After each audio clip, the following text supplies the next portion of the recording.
Leader Lambert, you're recognized. Thank you, Mr. Speaker. I move to suspend the rules to allow Representative Justin Jones, Representative Gloria Johnson, and Representative Justin Pearson 20 minutes in such members' opening remarks on the resolution that contains their name in the caption, and that if requested, their attorneys be allowed to make remarks during that same 20 minutes, and that the members named be allowed 5 minutes in closing remarks. That's a proper motion, proper seconded. Any objection? No objection, so ordered.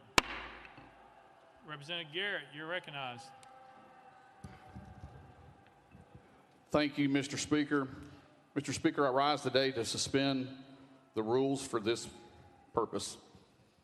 Members, those that can hear my voice, today in the People's House, we had 29 bills on the calendar. 29 bills that were debated. Everyone had an opportunity to speak, but most importantly, we had 29 bills, some that were in that well that were Democrats, some in this well that were Republicans. Today, our republic worked. Today, the gallery was able to watch and stand, watch us do our work. It worked today. That's what's supposed to happen on this House floor when we debate legislation. We hear each other. We don't hear the hate. We don't hear the vitriol. It worked today. It can work for the future.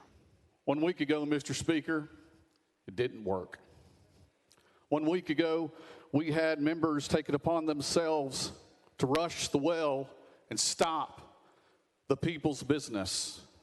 People will say that when they speak or when they can't speak under the permanent House of Order here in the People's House, that somehow that suppresses their word. It didn't happen today.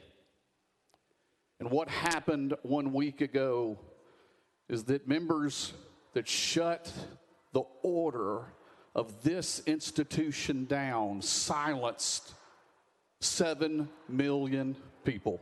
Today, I have a motion to suspend the rules to allow the video depicting the events occurring on March 30th, 2023 to be played in the chamber at this time. I so move. That's a proper motion, proper seconded. Any objection? All right, there's objection. That means we are voting.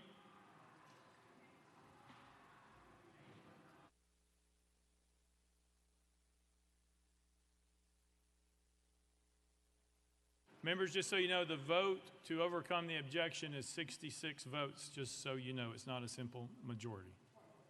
Representative Parkinson. Mr. Speaker, with this motion he's making, is we talking about the entire video? What portion of the video? What are we talking about?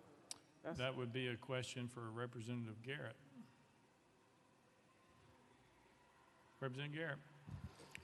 This is a 7-minute video of the public's video of all the action that took place on the floor.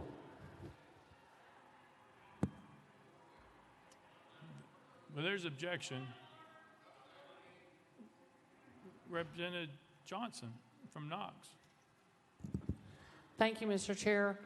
I think that what we're talking about here and the resolution against me is about what happened on this House floor. So I would assume we would keep that video to the House floor.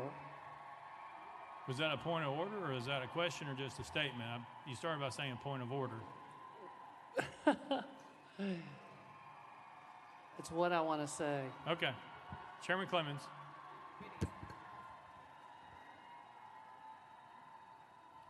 Thank you, Mr. Speaker.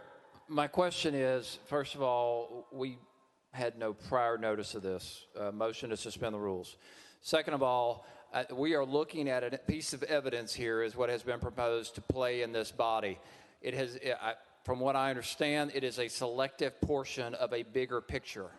It does not encapsulate what happened to those poor children. It does not encapsulate what happened outside this building. It did not encapsulate or contain what the footage is from outside this chamber. We want to choose 7 minutes of what? I don't know what events that transpired is he referring to.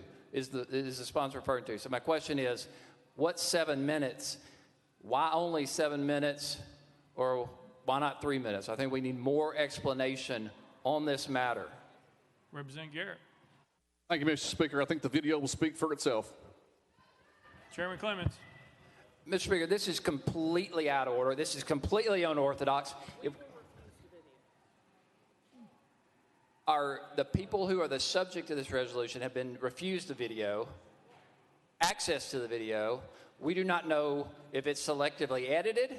We do not know what 7 minutes we're talking about here. I mean, if we're going to have due process or something resembling due process, I think it's only fair for not only the people who are subject to expulsion, but also the leaders at the very least to be given a heads up as to what this video is, shown the video in advance, and let us prepare for this. We have at least one member who is represented by counsel. Counsel has not seen this video in preparation for this defense. So, Mr. Speaker, if we are going to maintain some semblance of fairness here, then by all means, I would ask that we vote against this motion to suspend the rules, because I don't know what they have chosen. I don't know what the video is. I don't even know if the video contains any depiction of the people subject to the resolution. How do we even know if it's relevant? If we start off in this manner, this is going to go downhill really quickly. I do not want to set this precedent, and I think in all fairness, I understand some of you may already have your mind made up, but you would expect fairness if you were in this position. Every one of us expects fairness. There are property interests at stake here. There are seats. There are 200,000 individuals that were seeking a silence, and to be blindsided by a selective video that I've never seen, I've never heard about, the defendants of this matter have never even heard about, it's highly unorthodox. It's highly inappropriate. It's highly prejudicial, and we don't even know if it's relevant. Thank you, Mr. Speaker. Thank you. It was a proper motion, proper second. There was discussion. There is objection.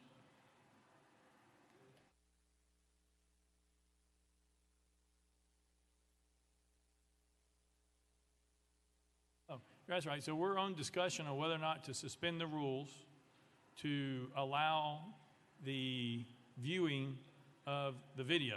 That's where we're at. And so right now, that's where we are. It's a proper motion, proper second. It's before us. There's objection. We're discussing it. Chairman Clemmons. Thank you, Mr. Speaker. I think we deserve, at the very least, I maintain my objection, but we at least need a description of what the video entails before people vote, so they actually have an idea of what they're voting on. We don't know. So I would ask the sponsor of this motion again to describe what is in the video that we're seeing, whether it's edited, whether it's selectively edited, whether it contains the subjects of the resolutions or does not. Please, we need some information here before we vote so that we can vote in an informed manner. And I know Representative Mitchell, Representative Towns, and others have questions as well. Appreciate you calling their names. Leader Lambert, you're recognized. Thank you, Mr. Speaker, and I wanted to get back to the motion at hand directly. The motion says, I move to suspend the rules to allow video depicted events occurring on March 30th, 2023 to be played in the chamber at this time. While there may be one member that has a video ready, the motion itself is to suspend the rules to allow video. If others have video that is ready, then that is a road we can obviously go down, but the motion is to allow video depicted events occurring. So I understand the objections, but I, for one, would like to see whatever video. So before I vote on any motion for expulsion, that I can see video of exactly what occurred on this House floor. I was here that day. Most of us were here that day. But if there is video of exactly what occurred here, I may want to see it during our debate as to definitely what to do. And I, for one, have not made my mind up yet. So I would like to look at the video, listen to the debate, and make a determination at that time. Representative Mitchell. Yeah, thank you, Mr. Speaker. You know, folks, this is more or less a trial. So what we're doing right here is we're presenting evidence to the jury before we know whether it's prejudicial or not, which is totally unfair to the defense. From my understanding, the three individuals have not been allowed the video from the leadership. Now, how is that fair when you will not let the people that you're trying to expel have a fair defense, when you won't even let them have the video, but you're willing to show a video that you haven't even allowed the defense to see? You're going to show it to the jury, and the defendants are going to see it at the same time for the first time that the jury sees it. How is that fair? You know, not just the folks in this room are watching, not just the folks in this state are watching, but the entire nation is watching us today. So if you want to go down this road and show the entire nation just how things work here, just go right ahead. Or let's pretend to be fair one time and do the right thing. Thank you. Representative Towns. Mr. Speaker, thank you. Mr. Speaker, I'm also troubled by what I'm hearing on this House floor today. I've been there a very long time, and I've seen a lot of activity, good and bad, especially during the time of the income tax invasion against the state income tax during the state. There was quite a bit going on, and quite a bit was done and was said. But what we're doing today is seemingly we're selecting a video to be shown that's going to obviously show the harshest side where the emotions were inflamed and high. Now, what that's going to do, members, is this. We're 1 week removed from that. What you're getting ready to experience is you're getting ready to re-sensitize yourself to how you felt that day. The purpose of leaving and coming back is where we should have cooled off, better judgment, cooler heads prevail. But if you're showing a video where we were in the thrust and the heat of what was happening that day, you're going to go right back to how you felt that day. Now, that does not give these men and women a chance, an even chance, because you have those same feelings that you had then. It's a done deal. It's a stacked deal. It's a done deal. That's not fair. That is not fair. And then they have counsel, and they didn't know anything about it. That's called an ambush. Sneaking behind the bushes, hitting somebody in the head with a brick. That's not fair. We shouldn't do our members like that, because these members have been sitting here by people of the state of Tennessee. Fair is fair, and fair when it ain't fair is wrong. We attempted to sensitize members to make them feel just how they felt last Thursday. That's not right, and you all know it's not right. Why? You have the numbers, you have the vote. Why do that? Why would we do that? Go down that road. Give them a fair chance. Give everybody a fair chance. Treat them like members, whether you like them or not. Giving them an opportunity to defend themselves fairly, but not with their hands tied behind their back, not with duct tape on their mouths. They can't fight for themselves. Nobody likes a stacked deck. Nobody likes to be treated unfairly. If you whip them fair and square, if you whip a man fair and square, you'll shake your hand. But you build resentment when you don't do it fairly. You build resentment. You have the numbers. Treat them right in a fair process. And that's not too much to ask. That's demanding fair treatment, as I would for you and anybody on this House floor. You treat people right, not because you have the bigger gun, the bigger muscles, or the most money. You treat people right. And they're not being treated right now because it's ambushing them. They don't know how to fight and develop their strategy to retort what's going to be said on this House floor. And I know many of you are very close and personally, and I know that you're good people and you know how to do things the right way. Don't stack the deck. This comes back to hunt us. This comes back to hunt every member on this House floor. untie their hands, allow them to fight for themselves. Do what's right, members. We don't need to see that video. That video, we don't need to see today. Because you're going to make everybody upset again. And that's the goal of it, the only goal it could be. Some members probably cooled off and want to do something different. But when you see that damn thing, you're going to have a problem. That's not right. Treat my members fairly. Treat everybody fairly. Thank you, Mr. Speaker. Representative Garrett, okay. Chairman Clemmons was next. Thank you, Mr. Speaker. We need to get to the authentication of this video. We need to know who made it, who edited it, why was it not provided to leadership.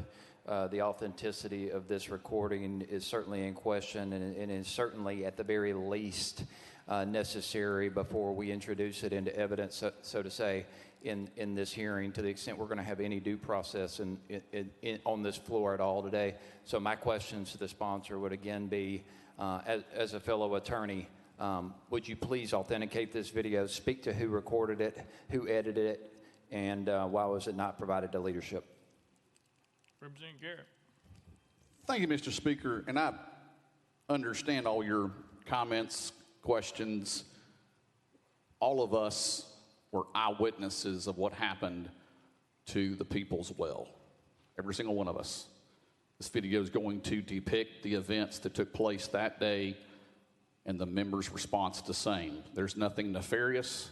There's nothing that's been edited in a way other than what happened and depicted that day.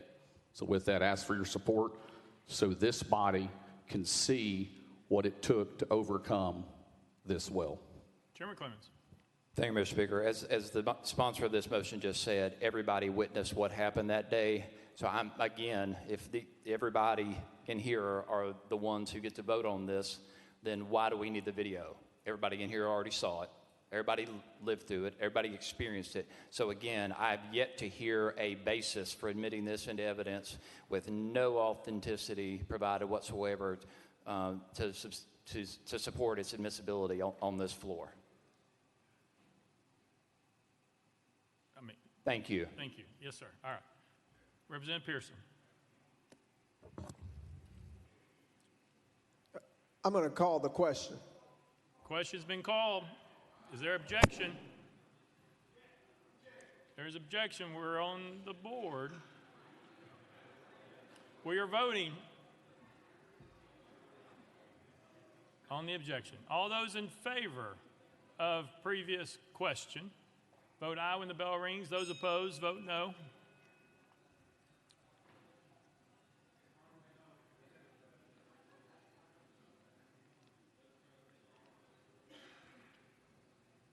Mr. Clerk, take the vote. Aye, 72, 23 nays, 1 present, not voting. Previous question prevails. We are voting on the motion made by Representative Garrett. All those in favor, vote aye when the bell rings. Those opposed, vote no. Has every member voted? Does any member wish to change their vote? Mr. Clerk, take the vote. Aye, 72, 24 nays, 2 present, not voting. The motion prevails. Mr. Clerk, play the video.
action.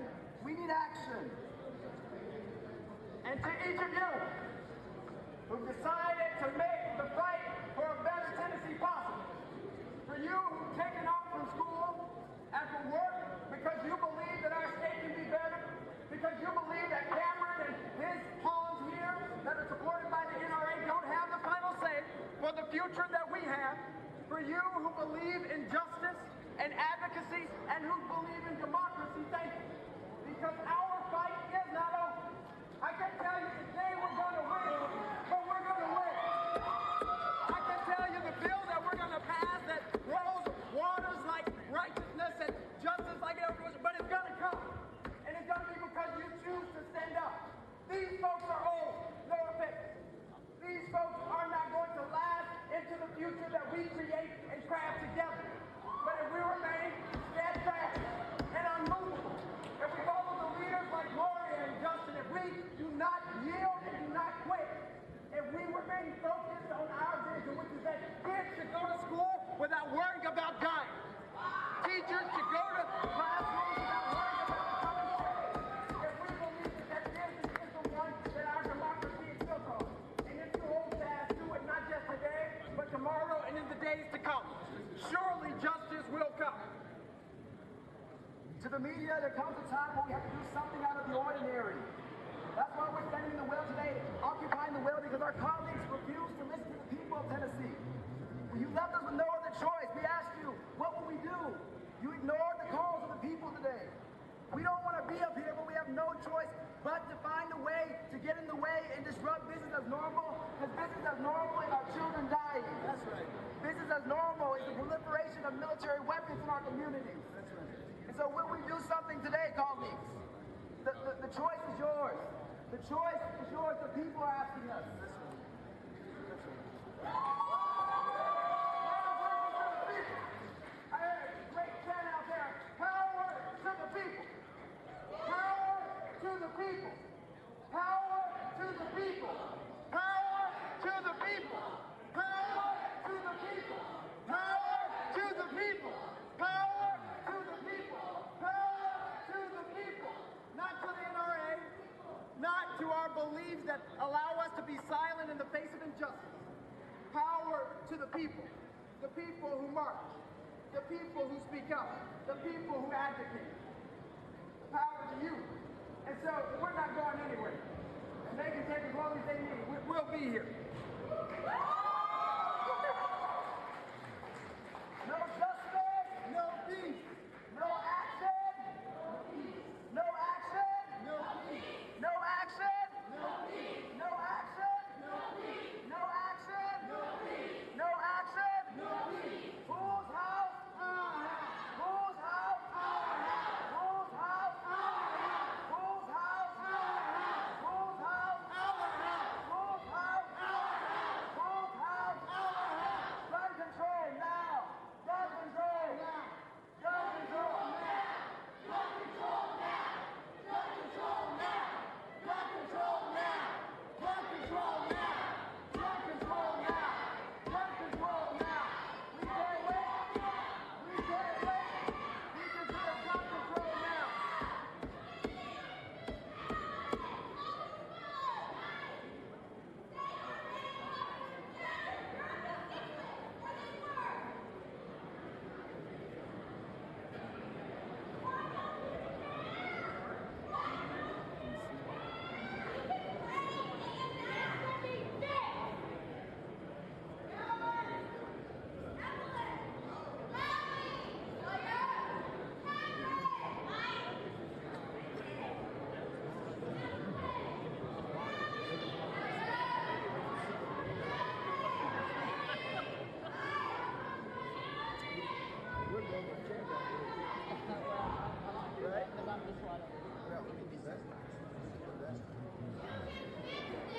That's right. That's right.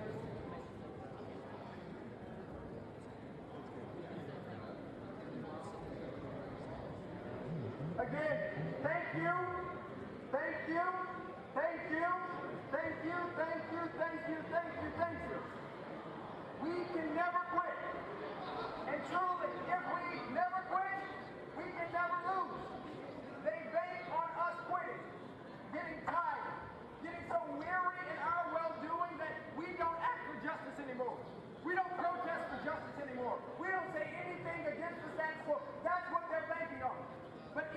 every one of you are proof that we will not be silent. We will not be quiet. We will not be stopped in our pursuit. And so thank you for being here. Thank all of your colleagues for being here. You are being heard and listened to, and we will not quit.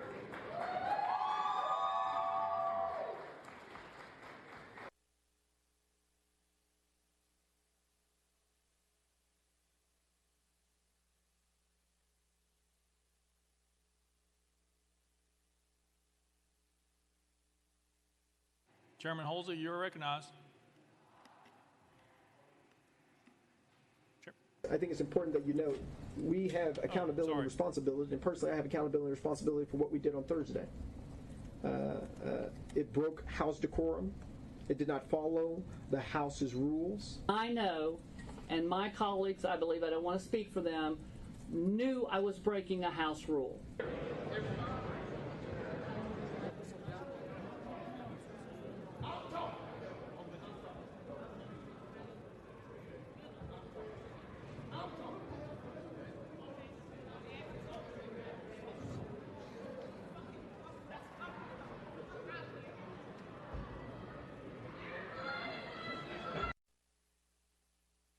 Chairman Holsey, you recognize.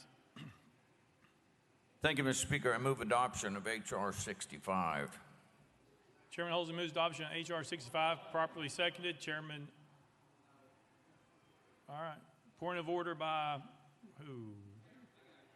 Question. We're on the resolution. I appreciate that, Mr. Speaker, but I would like the clerk, if you could read what part of that video appeared to be recorded on the House floor. So could you read the rule in the permanent rules of order with regard to recording on the House floor by members? Mr. Clerk.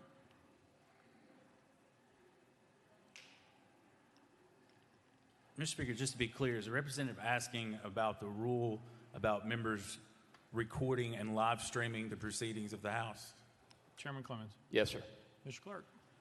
Mr. Speaker, Rule 2, no member or staff member of the House of Representatives shall record or live stream the proceedings of the House, a House committee, joint convention, or joint committee. The preceding sentence shall not apply during floor presentations under welcoming and honoring, or to any official recording or live stream produced, archived, and authorized for distribution by the General Assembly or House of Representatives. Chairman Clemmons. Thank you. So would a member who made that recording that was shown in that video have violated that rule? Chairman Clemmons. Mr. Clerk.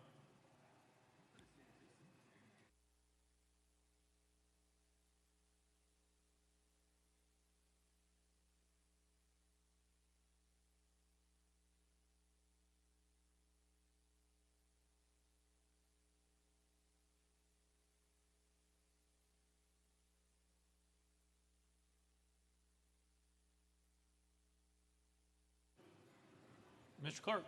Mr. Speaker, I believe at the time during those events, the House was in recess. Chairman Clemmons. Thank you, Mr. Speaker. We were not in recess, in fact, until much later. And if we were in recess, it would have been reflected on the video. I would argue that whoever made that recording was in direct violation of the permanent rules of order adopted by the House of Representatives. And so I think that point needs to be in the record, that we not only have failed to authenticate a video that was shown on this floor, we have failed to identify who recorded it. It obviously wasn't provided by anybody in the House Democratic Caucus because we don't know where it came from. So somebody across the aisle who sponsored this resolution or a part of this resolution broke House rules. So are we going to punish them as well today? Mr. Clerk. Mr. Speaker, if a member was recording the proceedings of this body while the House was in session, yes, they violated the House rules. Recordings made while the House was in recess would not be while the House was having proceedings. If a member felt that another member was recording during session in violation of the rules, they could have raised a point of order at the time of the violation. Chairman Clemmons. Chairman Clemmons. Thank you, Mr. Speaker. So at this time, then, I would like to know the recorder of that video and if they would be willing to speak if they recorded that video during the recess. I think that's only appropriate for the record. That's a question. I don't know who you're directing that to, but we were doing point of orders. Chairman Clemmons. Okay, well, then the point, if there's going to be a potential argument made that that recording was made by a member during recess, then wasn't also the behavior of my colleagues that was on the recording in recess, and how is that a violation of the rules?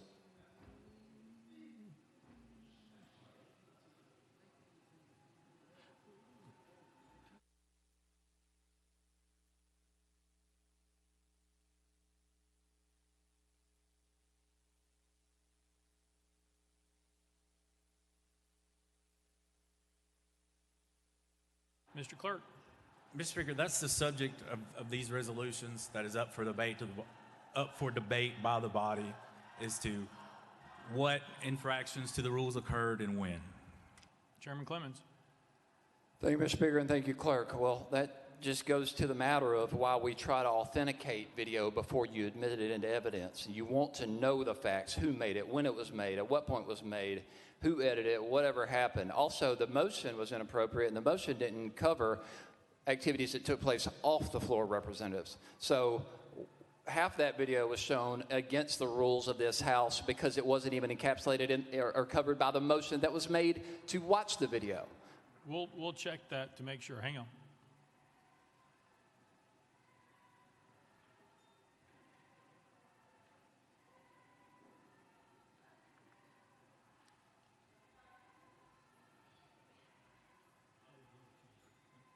Mr. Clerk. Mr. Speaker, the motion was to have video of that day's events played in the chamber at this time.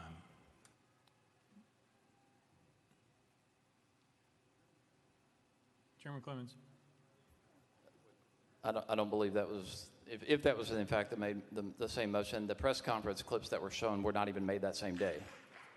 That was the next day. So here we have another violation of the rules, and we're not playing by the same rules in an even manner that's creating a fair process. Also, I'd like to raise a point of order that the ethics rules governing this House say that anyone who knowingly knows of someone who broke the House rules and doesn't report them has also violated a rule. So at this time, I'd like to know if anyone knows who violated that rule. Obviously, multiple people in this room saw this video before it came to the floor today, so you all know that someone knowingly broke the rules in the order of this House. So you have all violated the rules at this point, everyone who knows that that video exists at least. So again, the point of order is, are we going to expel everyone in this House that knows that video was made and by whom?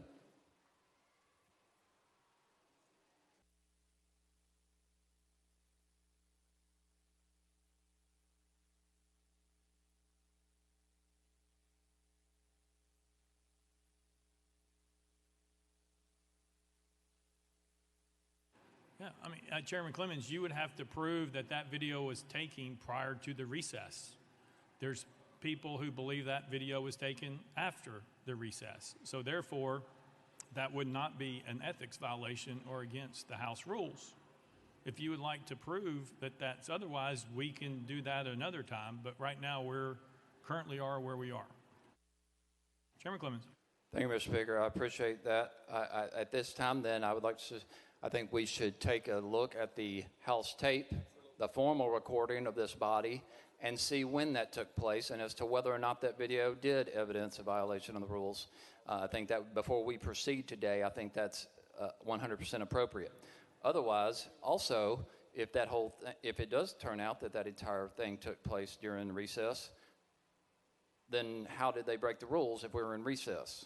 So we can't have it both ways, Mr. Speaker. Chairman Clemmons, I believe the first of the videos showed that they did break rules by going to the well and showing that they were at the well, they were speaking, they pulled out a bullhorn and ruled out an order before there was a recess. That's what the first part of that video was that I saw. Chairman Clemmons. Thank you, Mr. Speaker. But we also saw in that video that that recording was made by somebody on the House floor that is also questionably a violation of the House rules and ethics rules. And so anyone who knowingly knew about that or took that recording violated the House ethics rules. Therefore, at this time, I move to refer House Resolution 63, 64, and 65 to the House Select Committee on Rules. That's proper motion, proper second. We are voting. All those in favor of moving House Resolutions 63, 64, and 65 to the House Select Committees on Rules, vote aye. If you're opposed, vote no.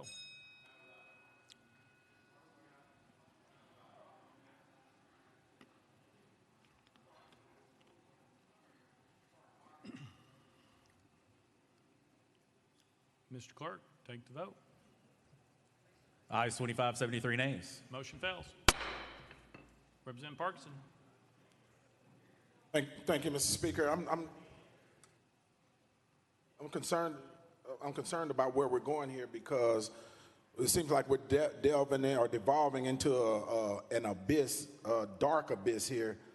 And I've been here for 13 years now, and I've never seen this happen. And I've watched at least one member be expelled from this body, but I don't remember this body presenting any audio or any video or any text messages when they were expelling Jeremy Durham. But now we're presenting videos that appear to be extremely inconclusive or indicting on other members to bias the members or stoke emotion out of the membership. And I don't remember this happening before. And so I'm trying to figure out, why are we in this space? Why are we're creating a circus? And the eyes of the entire world right now are on this chamber. But we're off the top. From the very beginning, we are creating a circus. And it's embarrassing. This is embarrassing. The world is watching us. And they know that what just happened was unfair. They know that this didn't happen when Jeremy Durham was being expelled. He was given a shot to defend himself. But we are biasing all of the members in here with the way we're handling this and the way we are conducting ourselves. Let's be the leaders of our state. Let's lead, and let's lead with fairness. We as members here, all of the members, none of us deserve to be embarrassed worldwide. We are being embarrassed. So let's do this the right way. Let's lead like we should lead, and let's do this the right way. Thank you, Mr. Speaker. Mr. Clerk, he asked a question about a previous expulsion. Can you share with him what evidence was submitted? Mr. Speaker, there was, at the time, the Speaker appointed an ad hoc committee to file a report, to investigate and submit a report to the House. And that report was submitted to the House, and it was posted on the legislative website and distributed to all members. So there was an actual report submitted to the body. Representative Parkinson. Thank you, Mr. Speaker, and thank you, Mr. Clerk. Did we get that information with this video sent to all of the members, just like that ad hoc committee did for Mr. Durham? Mr. Clerk. Mr. Speaker, to my knowledge, I don't know who the video was sent to. Representative Parkinson. Thank you, Mr. Speaker. And to your point, thank you for your point. I don't remember getting anything from an ad hoc committee. I don't remember getting any video from an ad hoc committee that gave us a chance to preface what was going to be said and stated on this House floor this morning. I feel ambushed. And so do many other members. We feel ambushed. And that's not right. Let's do this thing the right way so that we are not the circus that everyone is watching and talking about globally. That's all I'm asking.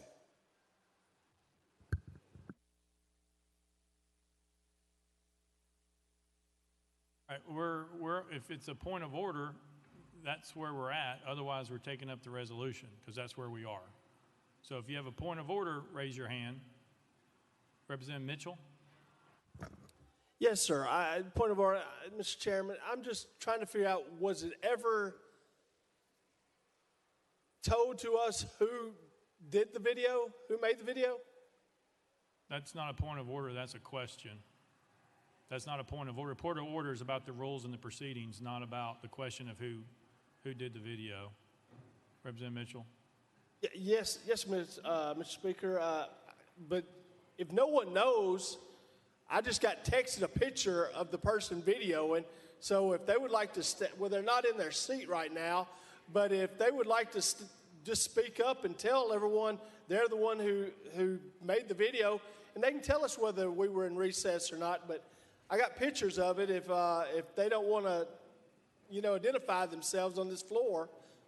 I appreciate your point. I also appreciate the body saying how long it took us to get to recess, because I did hear that we went immediately to recess before they ever reached the well. So I do appreciate you at least admitting that they were in the well before I declared recess. Representative Mitchell. I think you just said you called recess before they were ever in the well. Did you say that? No, that's not what I said. What I said is you all have talked about, as a body, as members of the delegation, about your members were in the well after recess. The video shows, and I appreciate you indicating now that they were in the well before the recess, because you're admitting that video showed them in the well before recess. So I do appreciate that. Representative Mitchell. Like you said, if you're talking about in the well, it also showed Mr. Lafferty videotaping them on this House floor. All right, very good. Chairman Halsey, you're recognized. Thank you, Mr. Speaker. I move adoption of H.R. 65. Chairman Halsey moves adoption of H.R. 65, properly second. Chairman Halsey. Chairman Halsey. Thank you, Mr. Speaker. I request that the clerk read the resolution. Mr. Clerk, read the resolution. House Resolution 65 by Chairman Halsey, a resolution to expel Justin Jones from his seat as a member of the House of Representatives of the 113th General Assembly of the State of Tennessee, elected by the 52nd Representative District. Whereas Article 2, Section 12 of the Tennessee Constitution provides that each House may determine the rules of its proceeding, punish its members for disorderly behavior, and with the concurrence of 2/3 expel a member, but not a second time for the same offense, and shall have all the other powers necessary for a branch of the legislature of a free state. And whereas all members of the House of Representatives must comply with the permanent rules of order of the Tennessee House of Representatives of the 113th General Assembly, including preserving order, adhering to decorum, speaking only with recognition, not crowding around the clerk's desk, avoiding personalities, and not using props or displaying political messages. And whereas during the House floor session, 19th legislative day on March 30th, 2023, Justin Jones of Davidson County, along with Gloria Johnson of Knox County and Justin J. Pearson of Shelby County, did knowingly and intentionally bring disorder and dishonor to the House of Representatives through their individual and collective actions. And whereas at approximately 10:49 a.m., Representative Jones and his colleagues, having gathered at Representative Johnson's desk, moved in unison to the well and began shouting without recognition. And whereas once gathered in the well and called out of order, Representative Jones and his colleagues proceeded to disrupt the proceedings of the House of Representatives from approximately 10:50 a.m. until approximately 11:42 a.m. And whereas during this time, Representative Jones and his colleagues shouted, pounded the podium, led chants with citizens in the gallery, and generally engaged in disorderly and disruptive conduct, including refusing to leave the well, sitting on the podium, and utilizing a sign displaying a political message. And whereas during this time, Representative Jones and Representative Pearson used the bullhorn to amplify their protestations, and whereas these actions were done in open session in the presence of and in witness by the members and staff of the House of Representatives, whereas it appears to be satisfaction of this body that Representative Jones's conduct on March 30th, 2023 constitutes disorderly behavior and justifies expulsion, and whereas such disorderly behavior on the part of Representative Jones reflects adversely upon the integrity and dignity of the House of Representatives of the state of Tennessee, places a cloud upon the actions of this honorable body, and is inconsistent with the duty of a member of this body, and where it is deemed that the best interest of the people of the state of Tennessee and this body for Representative Jones to relinquish his seat as a member of the House of Representatives, And whereas Representative Jones has been given advance notice of the contents of this resolution and has been afforded the opportunity to debate the resolution on the floor of this House prior to its passage, now therefore be it resolved by the House of Representatives of the 113th General Assembly of the State of Tennessee that pursuant to the authority under Article 2, Section 12 of the Tennessee Constitution, this body hereby expels Justin Jones from his seat as a member of the House of Representatives of the 113th General Assembly of the State of Tennessee, elected by the 52nd Representative District for disorderly behavior occurring on March 30, 2023, and declares the 52nd Representative District seat vacant. Be it further resolved that copies of this resolution be prepared and forwarded to Justin Jones, the legislative body of Davidson County, the Honorable Bill Lee, Governor of the State of Tennessee, and the Honorable Trey Hargett, Secretary of State.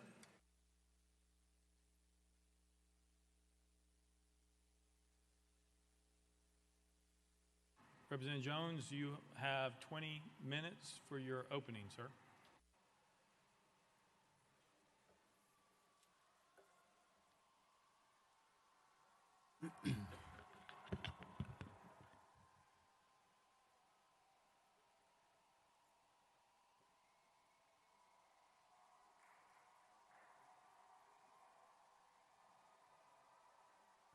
Thank you, Mr. Speaker. The world is watching Tennessee.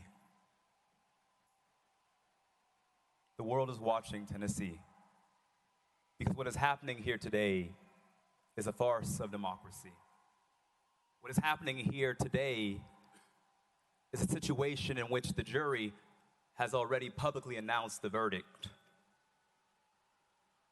Just yesterday, the House Speaker took to national news to condemn us and call for our expulsion before any evidence was presented, before any trial happened. And so what we see today is just a spectacle. What we see today is a lynch mob assembled to not lynch me, but our democratic process.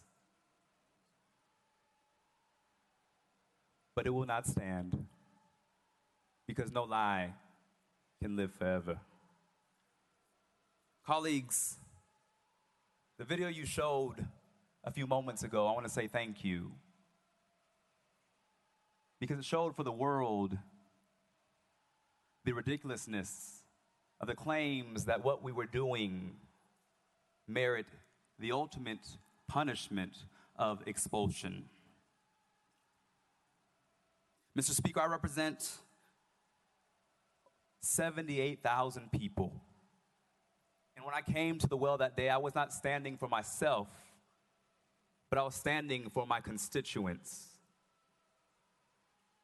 And the thousands of Tennesseans gathered in this Capitol demanding that this body act. But most particularly, I was standing for those young people. Those young people, many of whom come from my district, many of whom can't even vote yet, many of whom are disenfranchised, but all of whom are terrified by the continued trend of mass shootings plaguing our state and plaguing this nation. And so that is why I walked up to the well. I walked up to the well because you were pushing my people back. We brought a megaphone because you cut our people off and you cut their representatives off from the microphone time after time after time after time after time again. And there comes a time where people get sick and tired of being sick and tired. And so my colleagues, I say that what we did was act in our responsibility as legislators to serve and give voice to the grievances of people who have been silenced. Article 2, Section 27 says that any member of the House, any member of the Senate has a right to dissent from and protest against legislation that they know to be injurious to the people. The inaction of this body when it comes to the crisis of mass shootings is injurious to the people. The obedience of this body to special interest groups like the NRA is injurious to the people. The proliferation of guns that you promote in this state is injurious to the people. And so we had no other choice but to get our dissent marked for the journals.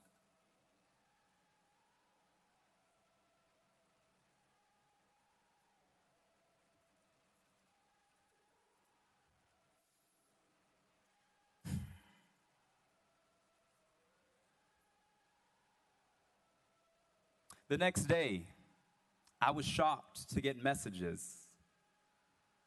Shocked to get copies of articles that House Speaker Cameron Sexton went on national television to lie to the world and say that what happened in this well was an insurrection. What happened out in those halls was an insurrection. I was shocked to have the Speaker of the House condemn mothers and children and grandmothers and parents and concerned citizens, clergy, lie on them and say that they were violent insurrectionists. And I think that he owes the people of Tennessee an apology. Because at no point was there violence. At no point did we encourage violence. In fact, what we were doing was calling for the end of gun violence that is terrorizing our children day after day after day, and all we offer are moments of silence. It is in that spirit of speaking for my constituents, of being a representative of the people, that I approached this well on last Thursday. Breaking a house rule, but exercising moral obedience to my constitutional responsibility to be a voice for my people, to be a voice for the Tennesseans who you choose not to listen to because of those NRA checks that are so hefty in your campaign funds. There comes a time where people get sick and tired of being sick and tired. And so I came as a representative to this well. And so today, we are brought to here, where members are responding in the most extreme measure, not because of what we did, but because by breaking decorum, we broke the glass of your false power for the world to see. We broke the glass of this chamber that someone called sacred. One of the members on the other side of the aisle was in tears and said, "I've never seen such a breach of this sacred chamber." And I thought to myself, that representative has obviously never read history. Because is it in this chamber, if you walk around this Capitol, you'll see bullet holes when representatives got into conflict. You'll see duels take place on this House floor, debating whether people like me should be treated like equal citizens under law. This is not a temple. This is a place where we're supposed to wrestle for our democracy and wrestle ideas and give voice to 78,000 constituents each of us represents. But for so long, this body, drunk with power, has modeled for the world what we know as nothing less than authoritarianism. And today is the climax of that behavior. That a week after a mass shooting plagued our community, the most direct action this legislative body takes, or should I say my colleagues on the other side of the aisle are taking, is to expel us for speaking about the issues of weapons of war on our streets. We called for you all to ban assault weapons, and you respond with an assault on democracy. That is why the nation is watching you today. And I say to my colleagues on the other side of the aisle that no matter what you vote, you have the votes, but you will not be victorious, because there are generations of young people who see what is going on. There are young people that as you try and beat us down, they are rising up to take back this state from the extreme forces that have sought to take away the democratic process, the deliberative process. On last Thursday, when thousands gathered here, tried to silence members from talking about the issue of gun violence because they were afraid that a conversation would remind people that there is complicity of this body in what happened at Covenant Elementary School. The truth be told, colleagues, Covenant Elementary School was not the first mass shooting in Nashville. I represent a part of Nashville. And one of my constituents, who I don't know is in this chamber, Ms. Brooks, lost her son, Akila, in that mass shooting that occurred at the Waffle House in Antioch.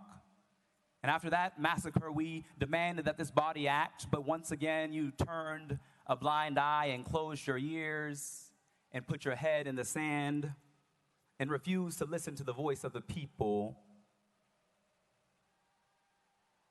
refused to listen to the voice of the people.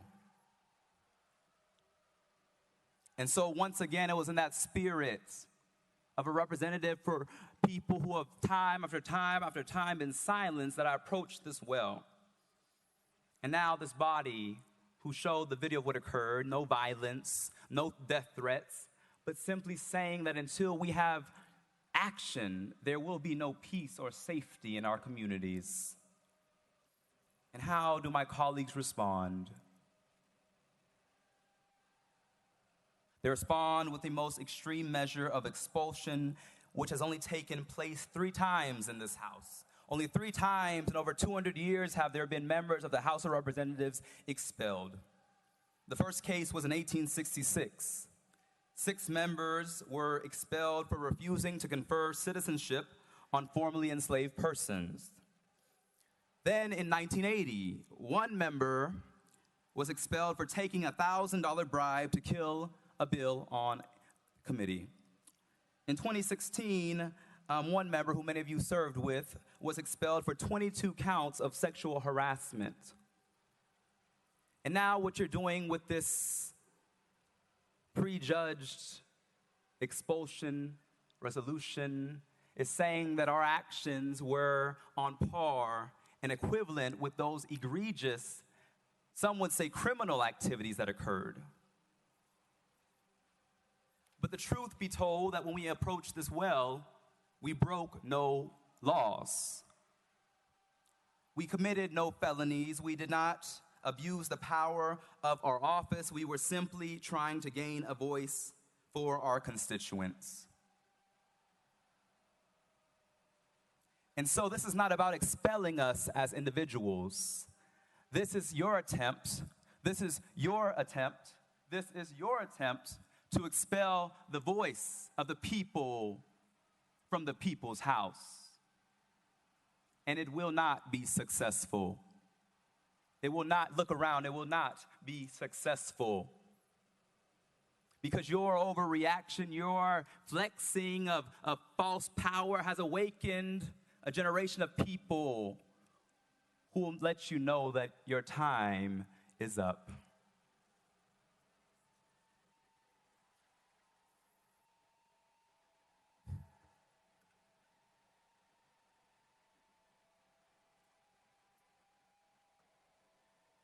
Let's talk about expulsion. For years, one of your colleagues who was an admitted child molester sat in this chamber. No expulsion. 1 member sits in this chamber who was found guilty of domestic violence. No expulsion.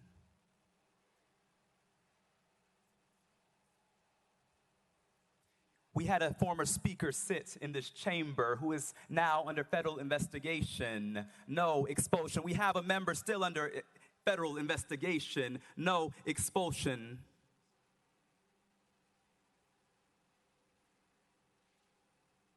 We had a member pee in another member's chair in this chamber.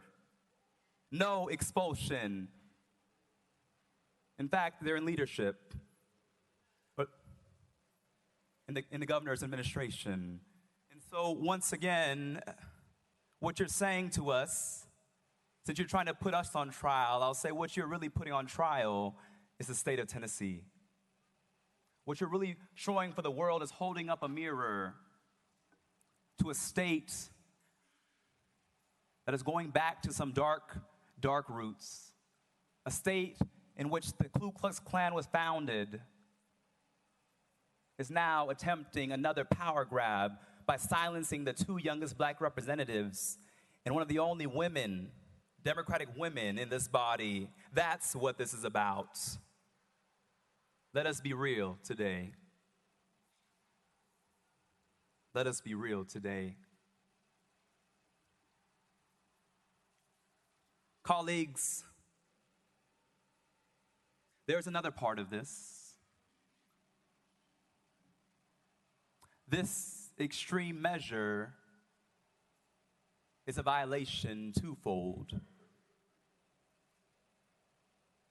Because it also is an attempt to silence and undo the will of over 200,000 Tennesseans whom the three of us represent. Your extreme measure is an attempt to subvert the will of voters who democratically elected us as representatives to speak and to passionately fight for them.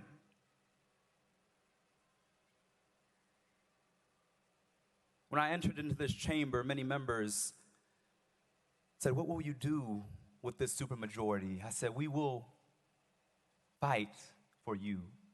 We will not bow down simply because they have numbers, because we know that we are on the right side of history and that this body is not the ultimate say. That this is not a palace or a frat house or the Belmead Country Club, but that this is the people's house.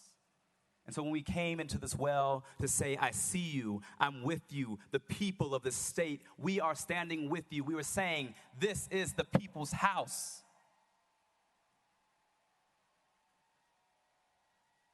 And we will not bow down. Somebody said they were shouting on the floor. They were shouting on the floor. And it reminded me of a scripture from Genesis that said, the blood cried out. The blood cried out. That's what we were saying. There's a scripture that says, if we are silent, the stones will shout out. That's why we were shouting. No action, no peace. No action, no peace. No action, no peace.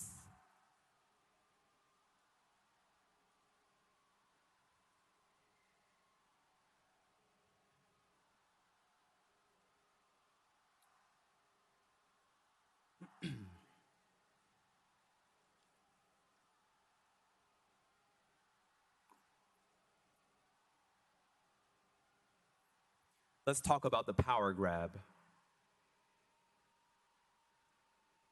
This is unprecedented, not just for our state, but it's the reason why states across this nation are sending letters condemning this body.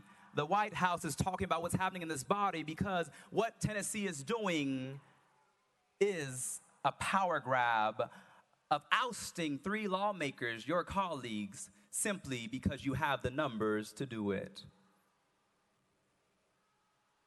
If I didn't know this was happening to us, and I read the news, 3 opposition legislators expelled from the legislature, I would think that this was another nation.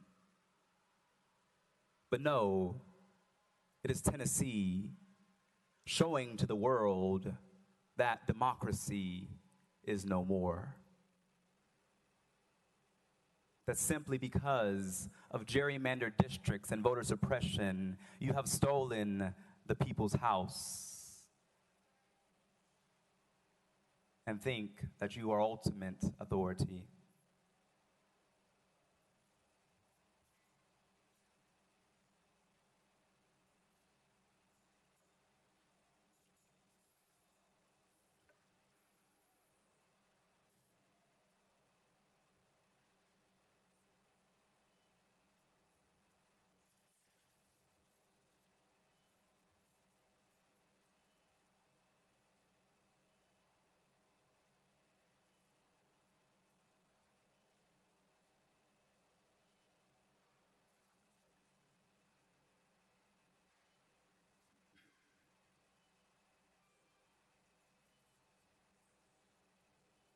Whereas, during the House floor session on March 30th, 2023, Justin Jones of Davidson County, along with Gloria Johnson of Knox and Justin Pearson of Shelby County, did knowingly and intentionally bring disorder and dishonor to the House of Representatives through their individual and collective actions. Mr. Speaker, how can you bring dishonor to an already dishonorable House? How can you bring disorder to a House that is out of order? where the speaker refuses to let representatives elected to speak for their people even be heard? How do you bring dishonor and disorder to a chamber that does not follow decorum, due process, constitutional rights, or the rules that they enact themselves? There is no equal application of law or rules as we see in this chamber, as we saw today. But it depends on who you know. It depends on if you have a certain letter by your name. It depends on if you have the supermajority. Does not sound like democracy to me.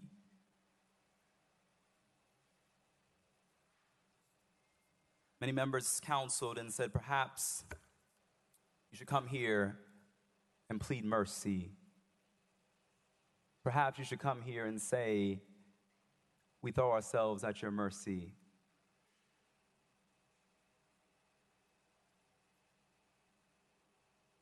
That we should be ashamed of what we did and hold our heads down low. But what we did was the only logical thing to do after a session defined by extreme silencing of representatives of this body, a session defined by multiple moments in which the attempt to even bring up gun violence was immediately out of order. That was your 20 minutes. Representative Garrett, you are recognized.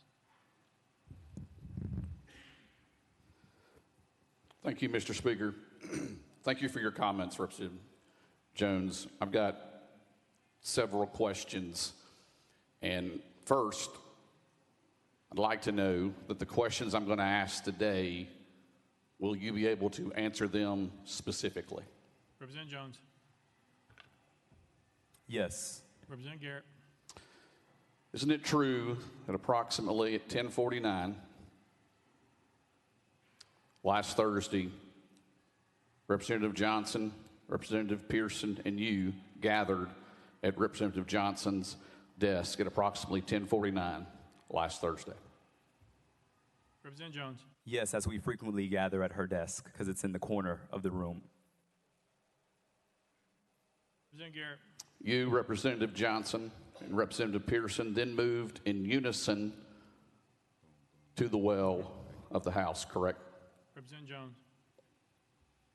Are you saying at that time, or are you saying it in general? Representative Garrett. At that time, you moved in unison with Representative Johnson and Representative Pearson to the well, isn't that correct? Representative Jones. I'm not sure at a certain time, but we did walk together. Representative Garrett. At approximately 10:49 a.m. that day, on Thursday, you walked from Gloria Johnson's desk, Representative Johnson's desk, with Representative Pearson to the well, correct? Representative Jones. Thank you. This question has been asked and answered, but I'll answer it again. I'm not sure of the particular time. I want to be factual. Unlike this resolution, I want to make sure I have the facts correct. And so I cannot say the exact time, but I can say maybe around that time we walked over together. Representative Garrett. You, Representative Johnson, Representative Pearson, then began from the well shouting without recognition. Is that correct? Representative Jones. We began shouting after repeatedly being denied recognition. Representative Garrett. At that time that you approached the well, did you have recognition from the Speaker of the House to speak at the well? Representative Jones. And I also want to say that I just want to speak for myself. I don't want to speak for my other colleagues, and so I'll speak for myself that after repeatedly being denied, I did shout with the people in the chambers and offer solidarity to the people calling for an end to mass shootings and the proliferation of firearms in our community. Representative Garrett. So you and other members, the two members referenced before, gathered in the well, and the Speaker gavelled you out of order. Isn't that correct? Representative Jones. And I'm not going to speak for my colleagues, but I'll say that I entered this well and shouted with the young people pleading for their lives, calling for us to act on gun violence. After repeatedly being denied recognition by Speaker Cameron Sexton. Representative Garrett. Then do you deny that you were in the well and Speaker Sexton gavelled you out of order? Representative Jones. From my recollection, the speaker gavelled out of order, recess almost instantaneously when we approached this well. And as you said in that video, much of what occurred on that video that Justin Lafferty took was not while we were in session, but it was after the speaker, within about 10 seconds, gavelled a recess. And so what we did in this well, the majority of the time we were in this well, was during a recess. Representative Garrett. But at the time you entered the well, we were in session. So my question specifically, which you said you would answer my question specifically, you approached the well, began to shout in the well, and the speaker gavelled you out of order. Do you deny that the speaker gavelled you out of order? Representative Jones. Thank you, Representative Garrett. I can't recall the number of times the speaker has gavelled me out of order for simply doing my job as a representative, but on that day, the speaker, in his normal fashion, chose to silence members as he had done throughout that day. Representative Garrett. And do you understand to speak from the well as you are speaking today, you were able to speak because Speaker Sexton recognized you in the well to be able to speak? Representative Jones. Thank you. I'm able to speak because the people of District 52 sent me here to speak. Speaker Sexton is not my constituent. Speaker Sexton is not a king. Speaker Sexton is not God, though he may want to be. He is my colleague. And so the people of District 52 sent me here to speak. And it's them who I ask for permission if I can speak and represent them. Representative Garrett. Oh, we're out. Very good. Leader Camper. Thank you, Mr. Speaker. Mr. Speaker, we're here today because voices have been silenced. We're here today because we have a system that says we value a process. Yet in that process, particularly in our committees, voices are continuously silenced. Then we get to the floor, and the same is true. We don't get to fully vet bills. People can't represent their constituents' voices, and it has happened time and time again. This is not democracy. Democracy says your voice will be heard. I served 21 years in the military, and I do it again to protect democracy. I've traveled to other countries in the name of democracy.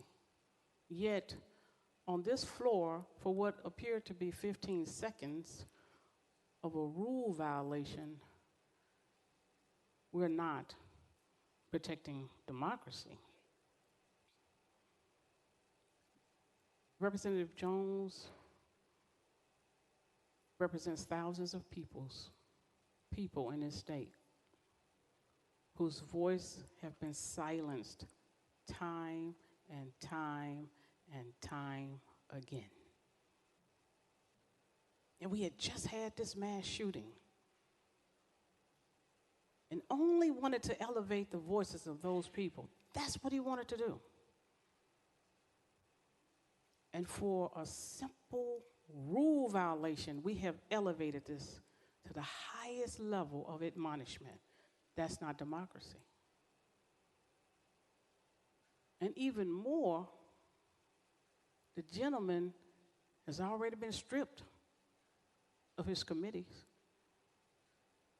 has already been restricted access to this building to represent those voices. And so now we're going to double punish. We're going to punish you, and then we're going to punish you. That's not democracy. As a member of this body, I'm here to make sure that we do uphold our democracy and that we value the voices of the people that are sent here, all of us. It's honorable to be sent here to represent those voices. And history is going to reflect what we do this day. History will reflect if it was worth these 15 minutes, 15 seconds of elevating the voices of the people rises to this level of admonishment. We have an opportunity in this body today to say it doesn't rise to that level. We have an opportunity to recognize someone just want to elevate the voices of their people. And maybe in the heat of passion, we feel like we have to admonish at the highest level, but I beg of you not to do that today. History will reflect it. And I am hoping that you decide to be on the right side of history at this moment in time. This would be a dangerous precedent to set. And one day, it will be you. One day, if we don't have the courage right now to say, we may not agree with how they decided to elevate the voices. We don't have to agree. But to expel someone, punish them, then expel them, that's out of order. I beg of you to allow them to continue to serve, allow them to represent their voices, have a full conversation in this state. Thank you, Mr. Speaker. Representative Williams.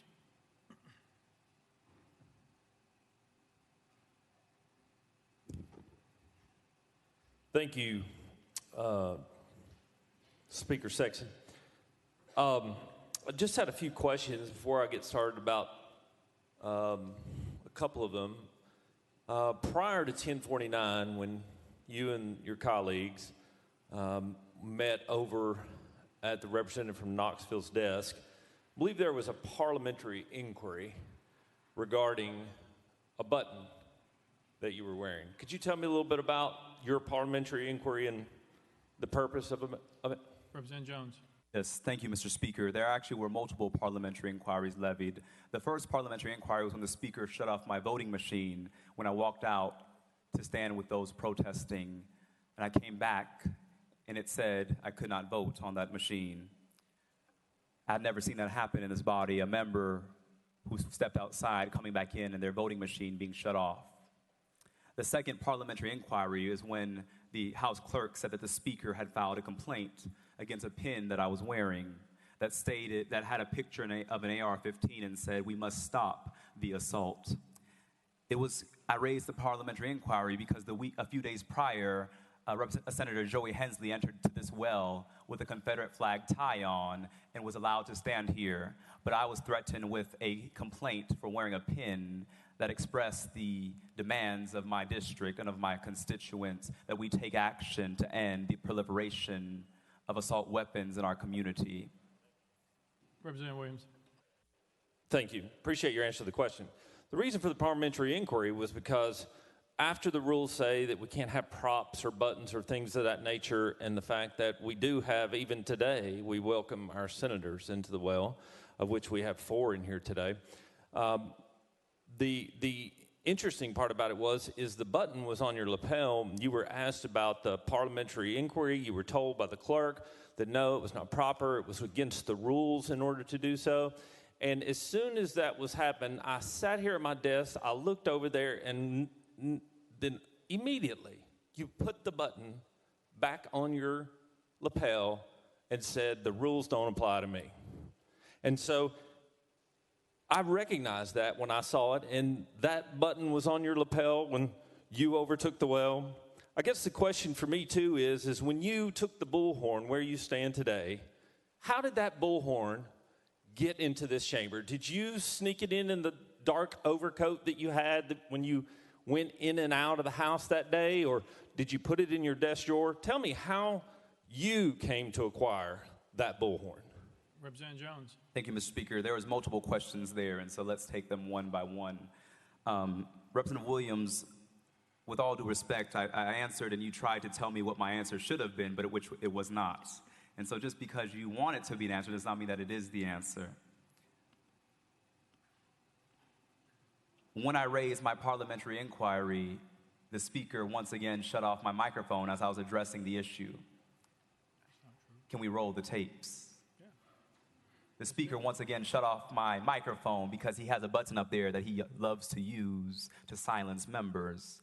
And so I was not able to complete my parliamentary inquiry. And if you notice in the video, the megaphone, which was in my jacket, the miniature megaphone, was not brought out until the speaker said, "Recess." And after he said recess, that's when I pulled it from my jacket. So every complaint you have with the megaphone was for actions that happened during recess.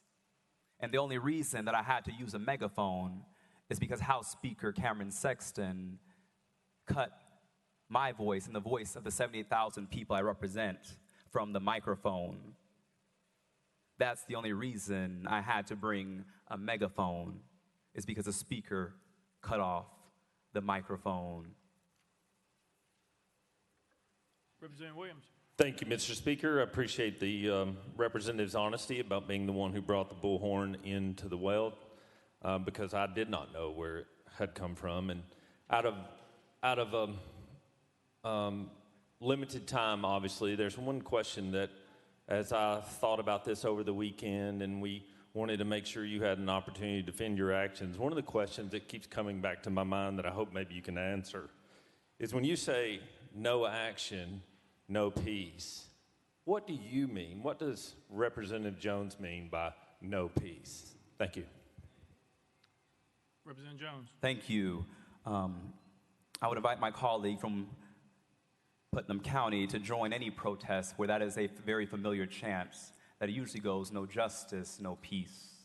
And I believe the roots of it lie in something that Martin Luther King stated, that true peace is not merely the absence of tension, but it is the presence of justice. That's what I was saying, is that until we act, there will be no peace in our communities.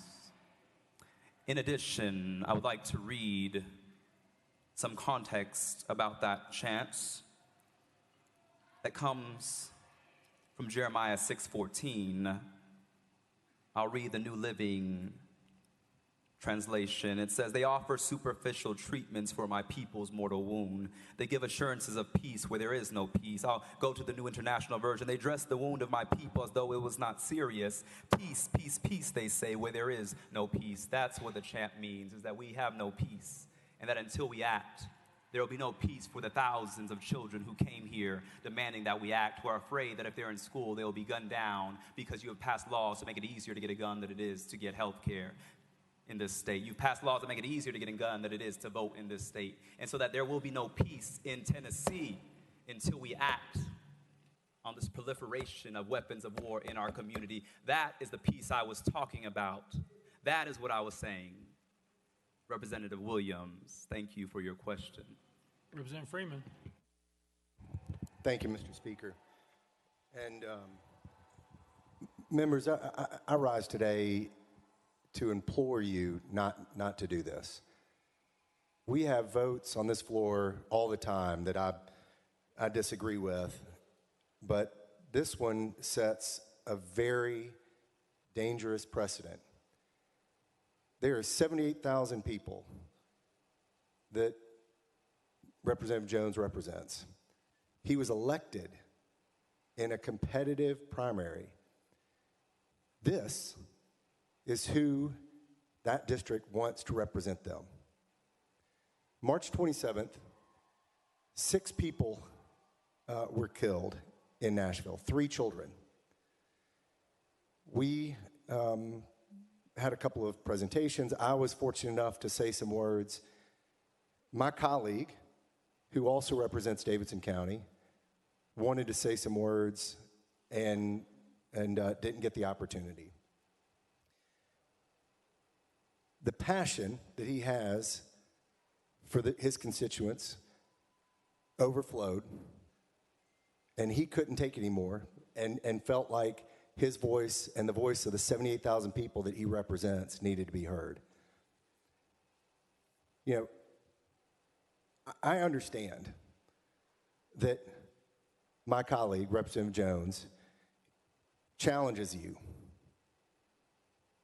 He's an intelligent, powerful advocate for some causes and issues that you don't want to deal with, that are uncomfortable for you, that challenge your norms, that challenge your beliefs. He speaks to all these people up here. They want him to be here. And I think that scares people in this room. I think it scares people in this room that he can speak to the people and speaks for the people in a way that many of us in this room can't. I urge you to not vote to expel. We need his voice. You may not agree with him. I don't agree with all of you all the time. Surprise. But we need his voice. He represents a constituency in our state, which we are the Tennessee State House of Representatives, and we cannot silence those people. I'm sorry to the 78,000 people that duly elected Representative Justin Jones if his voice is stripped from you. And I urge all of you to vote against expulsion. Representative Garrett. Thank you, Mr. Speaker. I've only got a few questions in the time that I have, and I appreciate your candor and I appreciate your responses. And again, I would ask that hopefully you can respond specifically to my question. You knew that Article 2, Section 12 of the Tennessee Constitution vested the House with the power to set its own rules, correct? Representative Jones. Thank you, Mr. Speaker. I cannot cite the specific provision in the state constitution, but I know that rules were passed in this chamber that the majority of colleagues on my side of the aisle did not agree to. Representative Garrett. And I understand that some folks voted against the rules that we passed here. That's your obligation to vote against them. But if you vote against them, does that mean that you don't have to follow them? Representative Jones. No, that's not what I'm saying, Representative Garrett, but I believe that this is the first time in Tennessee history that a rule violation is resulting in an expulsion hearing. This is the first time that a minor infraction of rules brings a member before this body to be expelled, because as I listed, every other measure of expulsion beginning in 1866 to 2016 were for acts that were criminal, unethical, not a rule violation. Representative Garrett. Today, I mentioned before that we've had several pieces of legislation that has traveled through the system. Everyone was able to speak on it. Everyone's district's voice that wanted to speak was heard today. In a week ago, that stopped. This is just not about one specific instance or one specific rule that may be broken. The rules here are for order.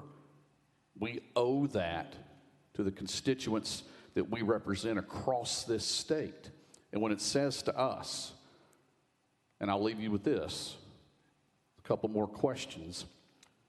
With that, knowing that the House could not do business when you entered the well and you were gavelled out of order, and you continue to stay in the well, you placed a bullhorn out of your own jacket, as you said earlier.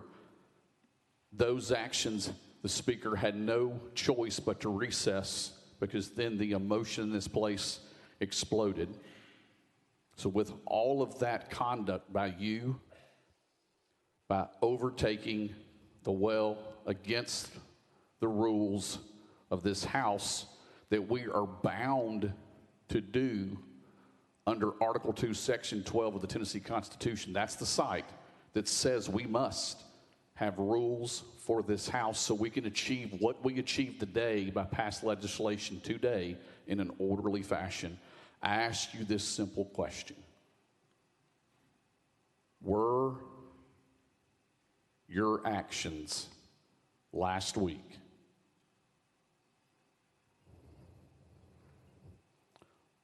as you define them, were they disorderly and disruptive to this House chamber? Representative Jones.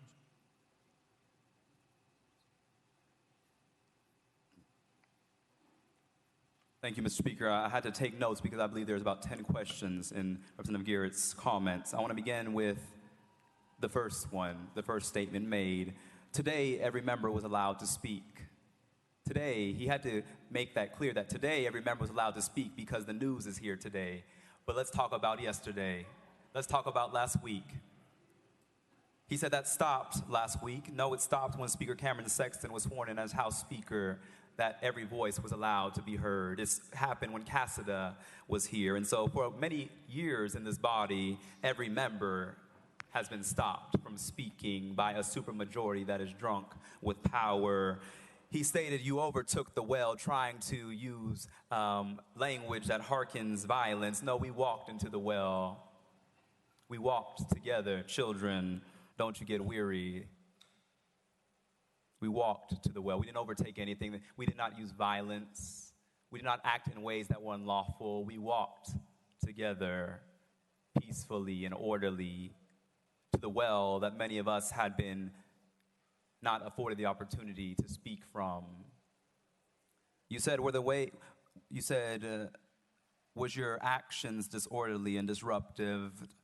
I think the honest answer is that I believe that my presence here as one of the youngest black lawmakers who speaks for my district is disruptive to the status quo.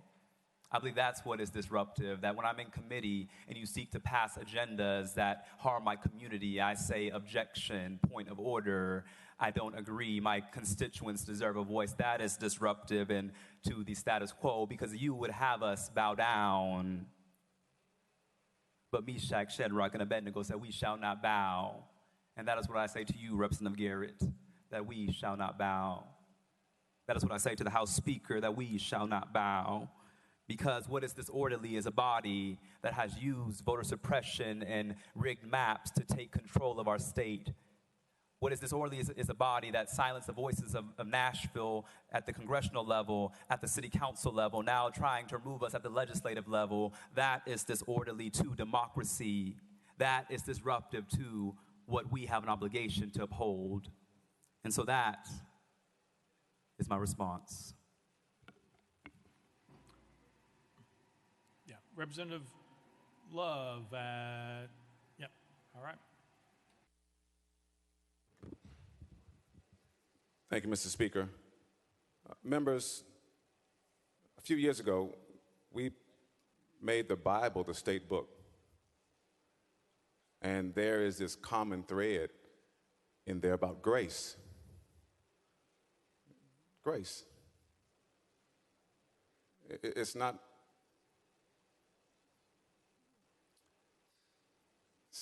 easy to bestow grace. Martin Luther preached in 1522. Said, God's grace received must be bestowed. So I'm asking you, just consider. I know it's difficult. I know it's hard. I know there are a lot of hurt feelings. But I'm asking you to consider the grand scheme of things, the future of our body, and not take this particular vote.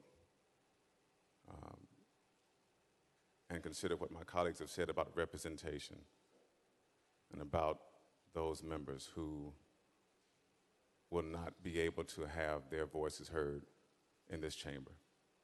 Thank you for hearing me and considering what I've suggested. Thank you. Representative Bulso.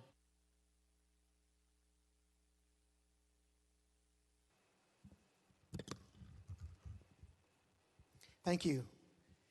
Mr. Speaker, I have one question for the representative, but before I ask it, I want to say a couple of things. First, the representative's address was a compelling, eloquent statement of why he needs to be expelled. In fact, when you listen to it carefully and closely, it's clear that he wants to be expelled. That's why he refers to all of you as a dishonorable house. We all saw the video of what he did. He and two other representatives effectively conducted a mutiny on March the 30th of 2023 in this very chamber. Recall that in his opening statement, he called his actions honorable. What that means, ladies and gentlemen, is that the gentleman shows no remorse. He does not even recognize that what he did was wrong. So not to expel him would simply invite him and his colleagues to continue to engage in mutiny on the House floor. A mutiny which to this body and to this state has been unknown in its 227-year history since we adopted our Constitution in 1796.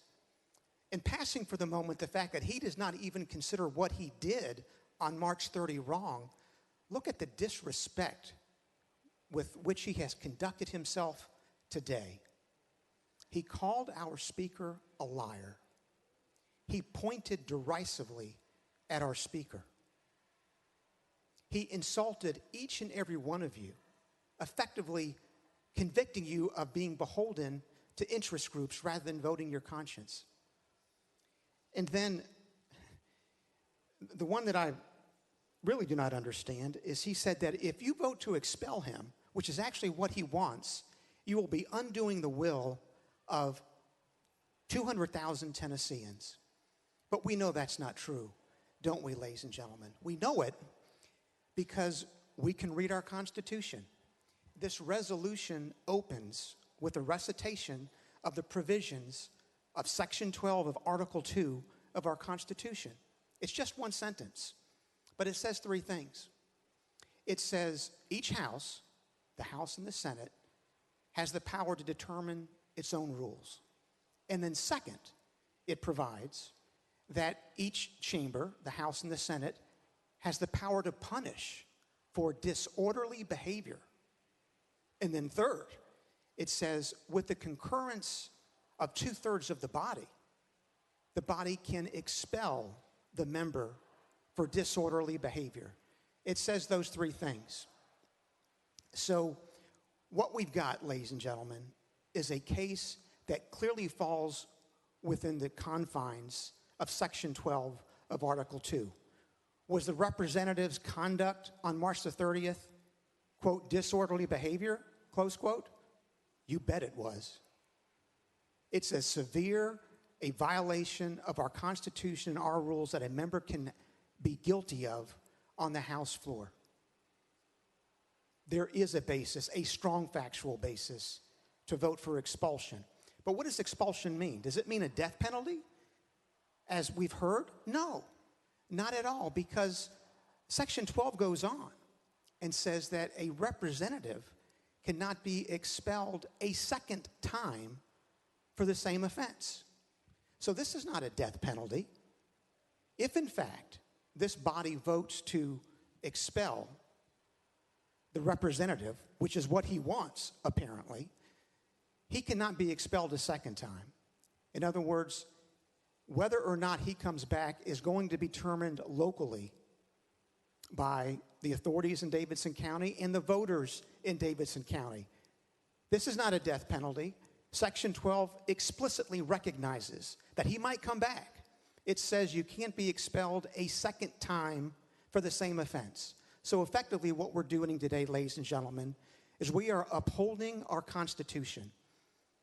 We are protecting the integrity of this body. Let's vote to expel him. That will send the case back to the voters in Davidson County. And if after looking at his conduct, they find he should come back, we will welcome him as a representative. Representative Jones. Thank you, Mr. Speaker. I didn't hear a question, but while my colleague's statement was eloquent, what he was essentially saying was that Justin is an uppity Negro.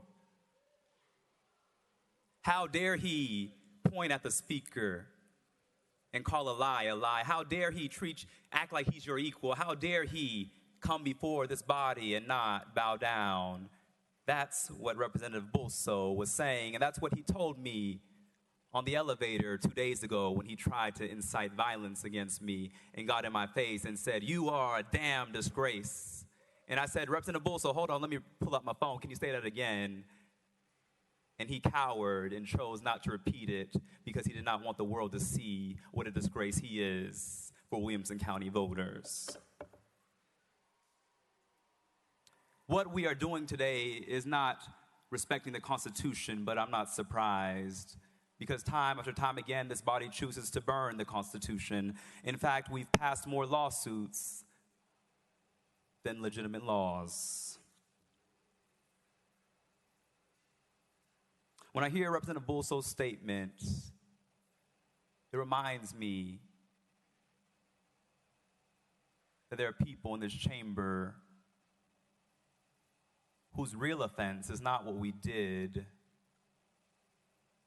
but that in breaking decorum, we asserted our humanity, we asserted the voices and humanity of our district, we asserted our dignity as equal members of this body who you would rather have silenced, who you would rather have not hear, who you would rather have back somewhere else instead of up here as your equal. And that, sir, is disheartening. Because I know that not every member of the other side of the aisle feels like you do, Representative Bulso. But throughout this session, I have seen the passion with which you have to attack marginalized communities, and it has disheartened me to see that someone like that sits in this chamber. Someone who has made it his mission to target the vulnerable. It hurts to see that. And so I did say that what the speaker did was lie when he went on national television and told the national news that the kids outside, the children who were pleading for their lives, calling for an end to mass shootings, he said they were insurrectionists. He said that they tried to rush the chamber. He said that what we did was violent, and that was a lie, as the video showed you. Thank you for the evidence. Play that on Fox News next time, and not the edited video that the speaker chose to retweet and tag Donald Trump and tag all these conservative pundits. That is what the speaker did a few days ago, and that is dishonorable. It is beneath the dignity of the office of House Speaker to have the speaker targeting and trying to incite violence against members of this body. But his words have consequences. As one of our community members had his house shot, his words have consequences. As youth who participated in the protests asked me, is it safe to come to the next protest after the speaker called us insurrectionists? Mothers saying, is it going to be safe for my children? Or was the speaker giving a dog whistle to the Proud Boys and other groups to show up? That is dishonorable. And like I said before, I pray for an apology. Because, Representative Bulso, I will apologize when the speaker and you all apologize to the families at Covenant, when you apologize to the families from the Waffle House, when you apologize to those many countless victims to gun violence because of your reckless gun laws, because of your reckless laws that proliferate weapons of war in our communities. When you apologize, then I will apologize. To Representative Bulso's point, I broke a rule. I did acknowledge that.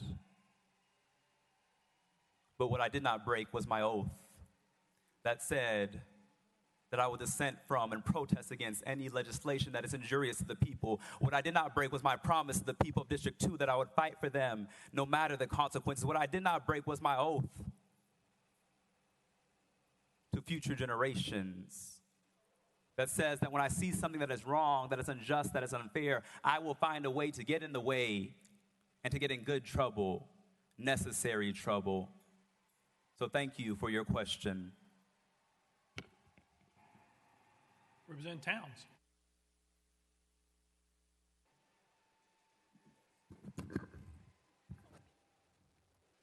Thank you, Mr. Speaker. Members what I see today is really a spirit of anger on this House floor. People are angry.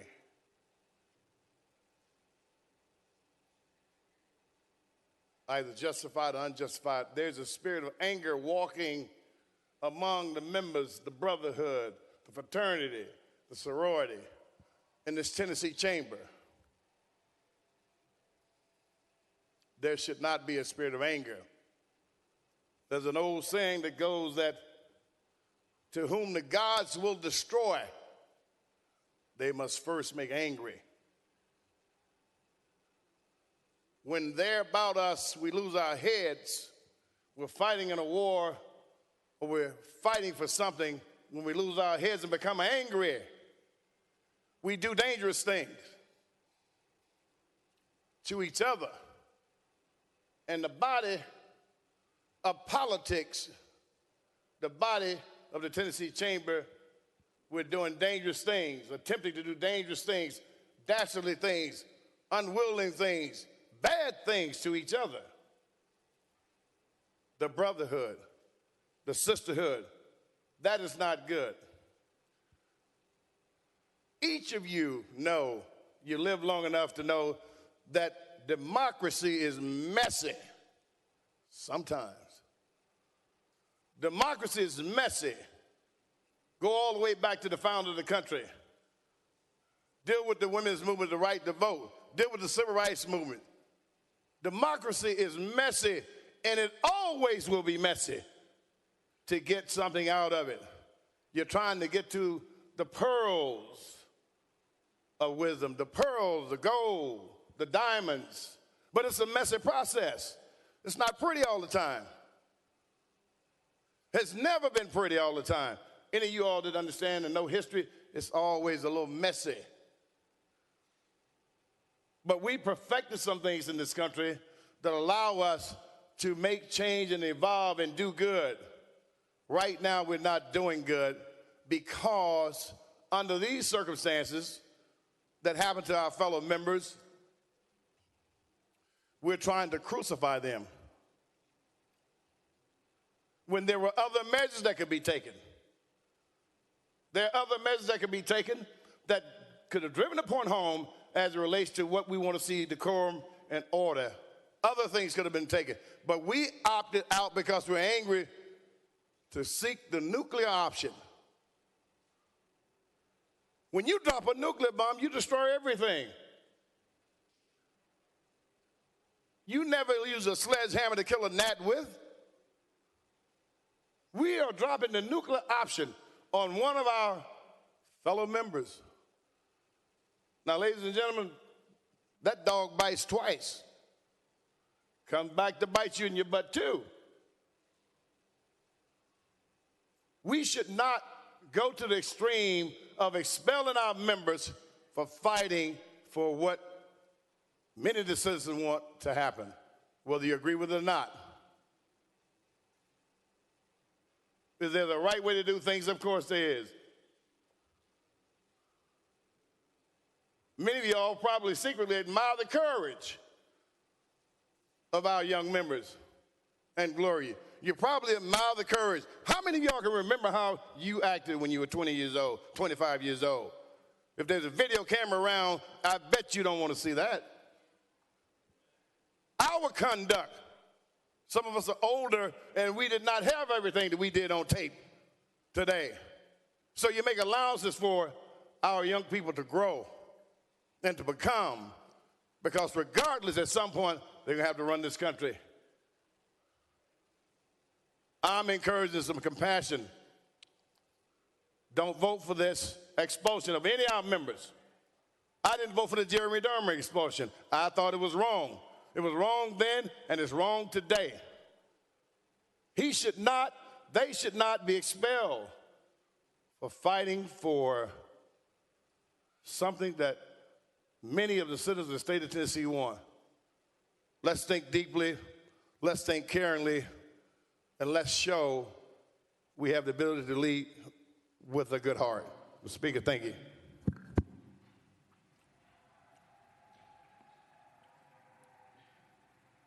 Representative Farmer. Pass. Representative Hardaway.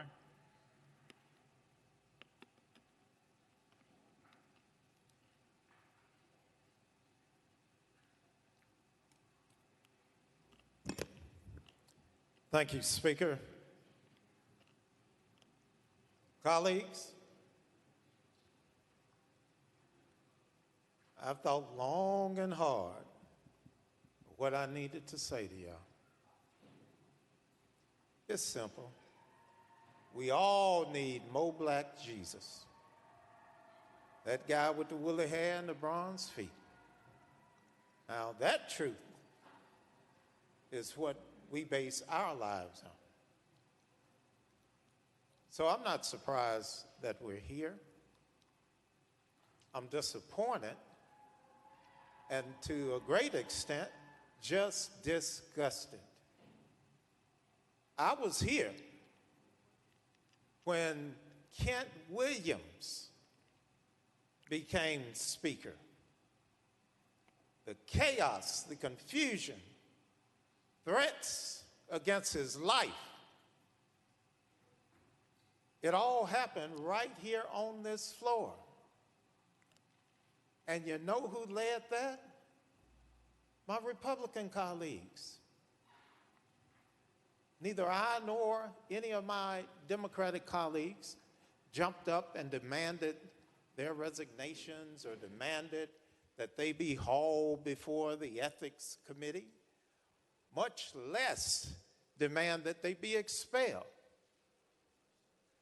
And after he was elected Speaker, listen to me, he had to have the Tennessee Highway Patrol to escort him from his desk to the Speaker's podium. Speaker, you were here. If you weren't here, you need to listen to this because it's scary. It is scary. I watched how men and women went from gentlemen and gentle ladies into monsters. It was the worst possible scene that I have ever seen and that you could ever imagine on the floor of the House. But let's talk about why we're here. We're here because 3 9-year-olds and 3 adults were murdered at school, which should be one of the safest places that you could be in your life. I can't imagine the trauma that these young folks will have to live with for the rest of their lives. I can't imagine the trauma that their parents will have to experience every time they leave the house going to where? School. And it's something that we could have acted on last session, session before that, the session before that, and we chose not to. These young folks came in, refused to be a prisoner of procrastination, and demanded justice. That's why we're here. They demanded justice for those children and justice for those hundreds of children who have died across Tennessee over the years. I'm happy that we've started to move on legislation that will help to mitigate the problem so that our classrooms and our playgrounds don't become killing fields in Tennessee. I'm grateful for the work that we've done. But I tell you, young, gifted, intelligent, and black, I'm proud of him. He broke rules. He did not break the law. This is, in spite of what my colleague said, This is the death penalty, because if he's expelled, he will no longer be a part of this process. So I urge you, do the right thing. Vote like you were voting for your seatmate.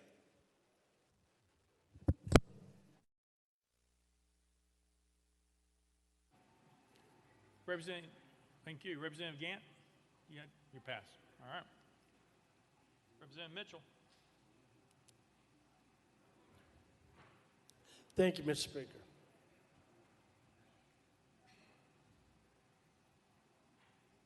We're setting a precedent today that a lot of you in here, including myself, you better think long and hard about it. You know, there's been many of us in here, and you know who you are.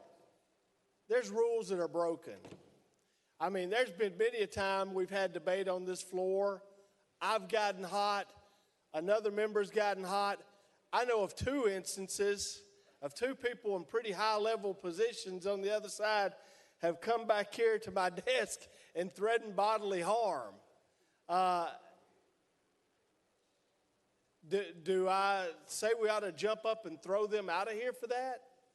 No, in the moment, they lost their temper. They lost their composure because they believed what they believed. They were willing to fight for what they believed in. You got to admire that. So I'm sorry if you're sitting in here and you're not willing to fight for what you believe in. I understand you've got to be composed, but every now and then you're going to lose it. Even the best of us are going to lose it. But today, you set this precedent that you're going to throw him out of here for breaking a rule. I've said it before and I've said it again. I've had some people sit beside me on this House floor.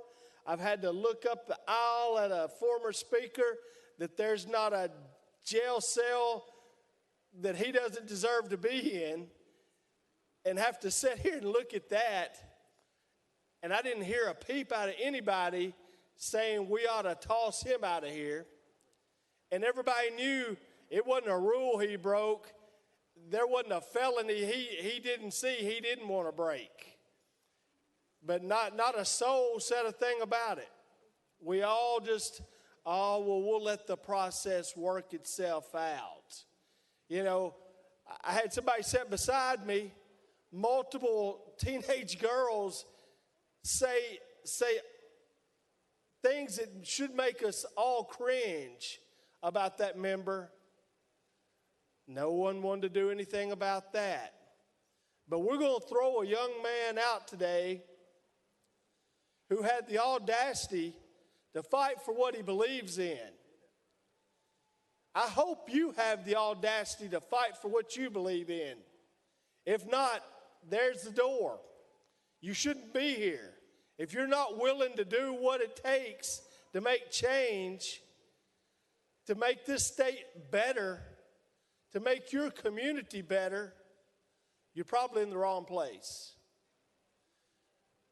But do people lose their composure sometimes? Yes, they do. Guilty as charged right here. I'll be the last one to throw that rock. But if you're going to set this precedent, you better think long and hard about it. And you better hold up to that standard. You better not look at beside the name and see if it's a D or an R beside the name. You better look and say, they broke a rule.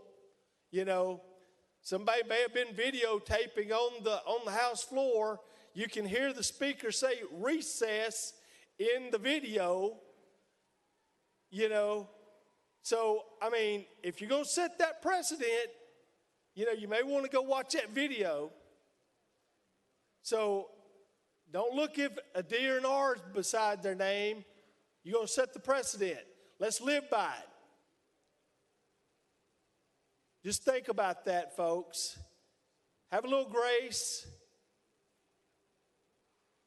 And look in yourself and say, well, I fight for what I believe in. Thank you.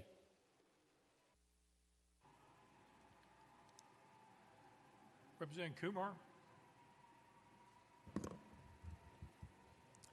Thank you, Mr. Speaker. Members, I feel very disappointed. I've been excited about democracy. I've been excited since I got elected to this House, and this is terrible.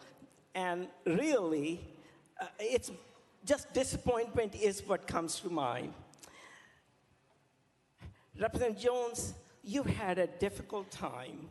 You look at everything through the lens of race. Those are your experiences, and that's perfectly understandable. But sincerely, after becoming elected, you should be celebrating. You really should be. You should join the House, become one of us, make the transformation from being a person who, yes, we've known you demonstrating a lot, mobilizing the community, but make the transformation to be a representative who represents. You claim that you have 78,000 people to represent. You claim that you have 78,000 people to represent. But, sir, you have not done that. You have mainly interrupted the proceedings. You have attacked fellow representatives. You have attacked the chairman almost in all committees. That is not representing your people. That is not going to bring credit to the people that you claim to represent.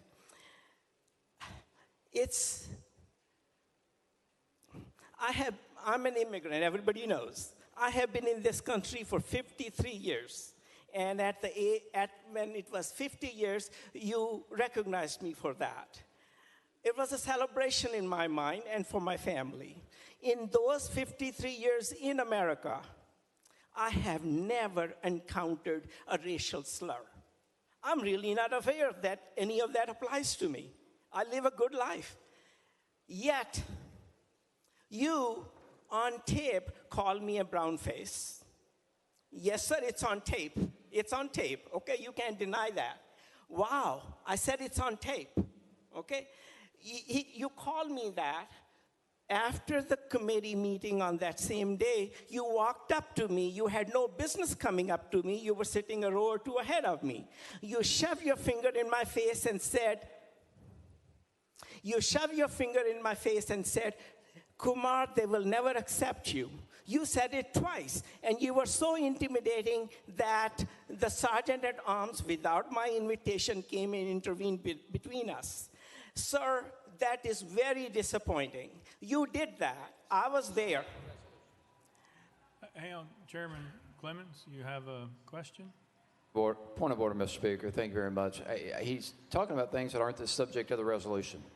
Well, I don't know that he's even telling the truth, but he's definitely not talking about anything that's subject of the resolution. Well, the events that took place on this floor. Chairman Clemmons, I'd be careful about the language that you use because that would impugn his reputation, which we had conversations about a few weeks ago. So I would be careful. You didn't go there, so I appreciate that. We have given latitude to the representative in the well who's made many accusations against me and other members of this House. I'll ask Chairman Kumar to stay on the topic of today, but I would advise you then that everybody in this chamber, including as the representative in the well, to stay on the topic and germane to the conversation. Representative Kumar. Thank you, Mr. Speaker. I'll wrap it up by saying that it is disappointing that you have insulted this body. You have insulted your colleagues. You have insulted the House of Representatives in the state of Tennessee. You have insulted our Speaker. You have personally insulted me. And part of that is on tape, sir. I implore you that let us take it from here, whether you are expelled or not. But please, come on, you are a talented young man. You have a lot to offer, but offer it in a way that people are accepting of your ideas. Join the society where you celebrate your achievements. I wish you all the best. Thank you, Mr. Speaker. Thank you. Representative Jones. Thank you so much, Mr. Speaker. And there's a lot to unpack there, Representative Kumar.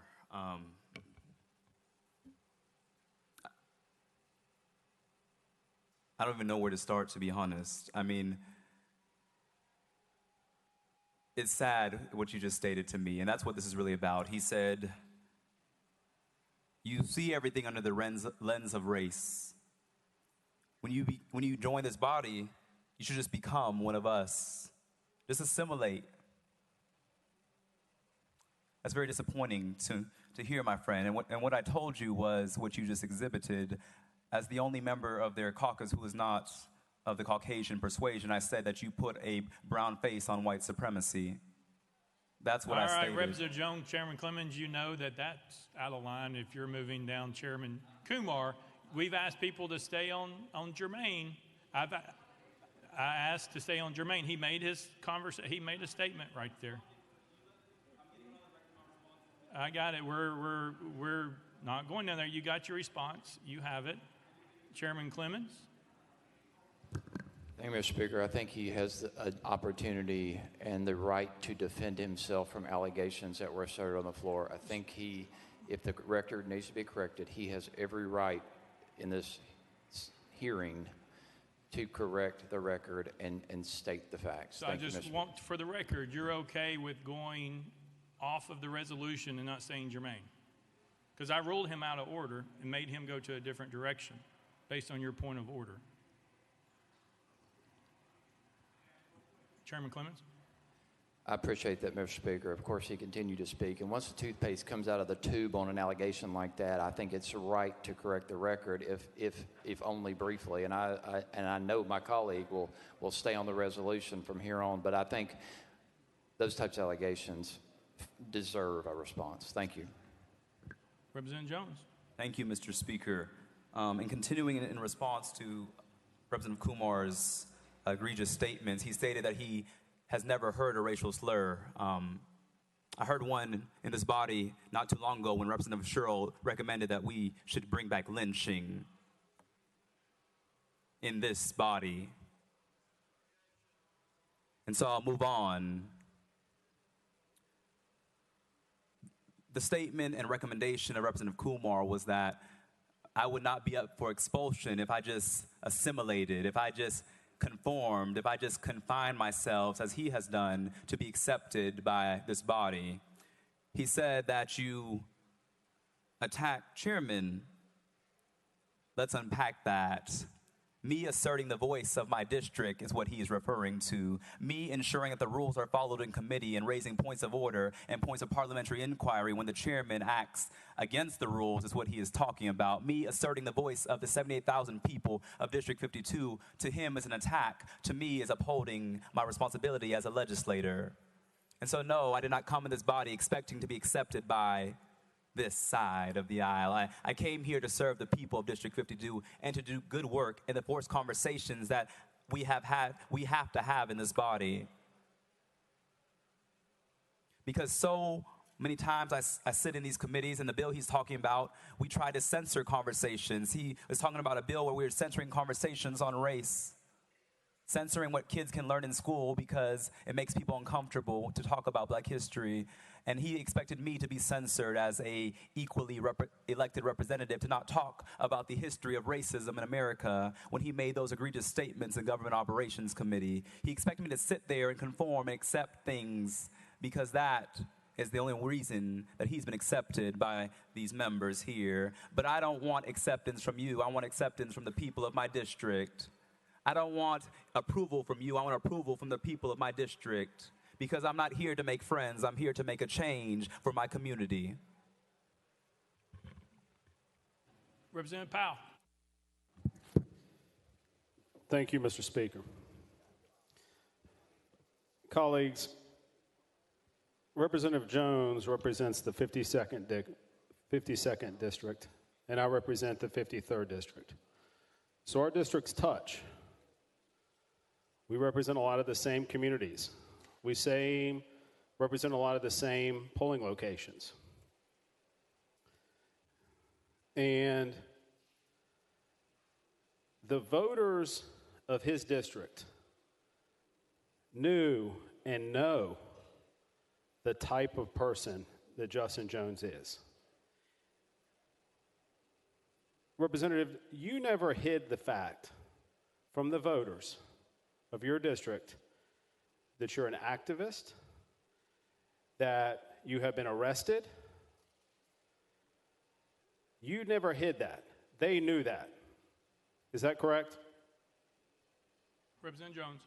That's correct. In fact, Chairman Faison recently said, wasn't your slogan from the jailhouse to the State House when he introduced me to a member of Congress who was visiting a couple weeks ago? I never hid who I was and talked about the history and necessity for good trouble in this body. Representative Powell. Members, I was with Representative Jones the day he was elected. I was at the polling location with him. I helped him pick up signs, his signs, after the polls closed. I was there when the vote tally sheet was put up on the wall that showed that he had won his election. The people of Tennessee, each one of us, we represent different districts and different communities. We bring our experiences up here. That is what's wonderful about a representative democracy. And the people of District 52 knew and they know who Representative Jones is. And I have all the confidence in the world that they believe his message and everything that he's done to fight for his community. Members, I said this, and I'll say it again.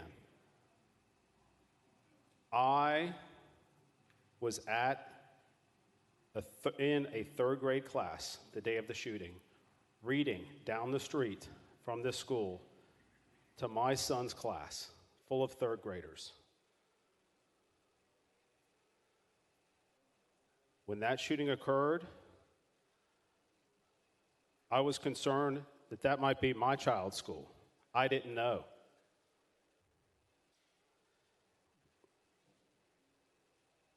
I have spent every day, and I said, this is a very difficult time. But members, I don't know why we are here today debating Justin Jones breaking the House rules. And yes, he voted against the House rules. I voted against the House rules. I had concerns about limiting debate and cutting off debate would cause issues, and it has caused issues amongst this body. But we are spending now unprecedented amount of times on this floor dealing with this issue.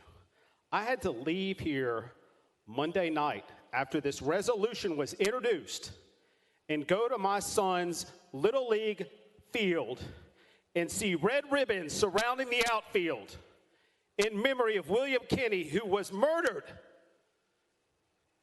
And I'm outraged, and we should all be outraged. We need to do something, and expelling Justin Jones is not the answer. It's a threat to democracy. It jeopardizes future generations that are outside watching us now. The people know who Justin Jones is. I'm proud of the type of person that Justin Jones is.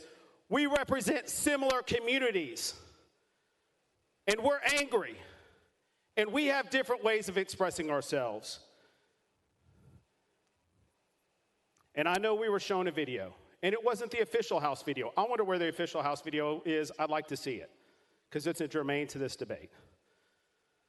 But expelling Justin Jones is not the answer, colleagues, and I urge you to please vote against expulsion.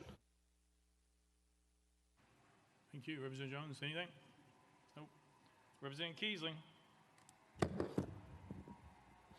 Thank you, Mr. Speaker. I call for the previous question. Previous question been called. There's objection. We are on the board. Previous question's been called. We're on the board. All those in favor vote aye when the bell rings. Those opposed vote no. As every member voted, does any member wish to change their vote?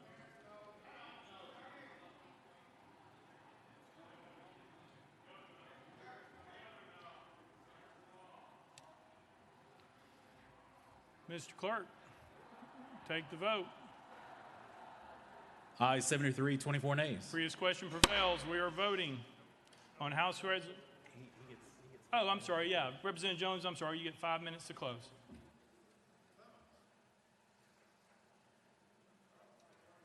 You have 5 minutes. Chairman Clemmons.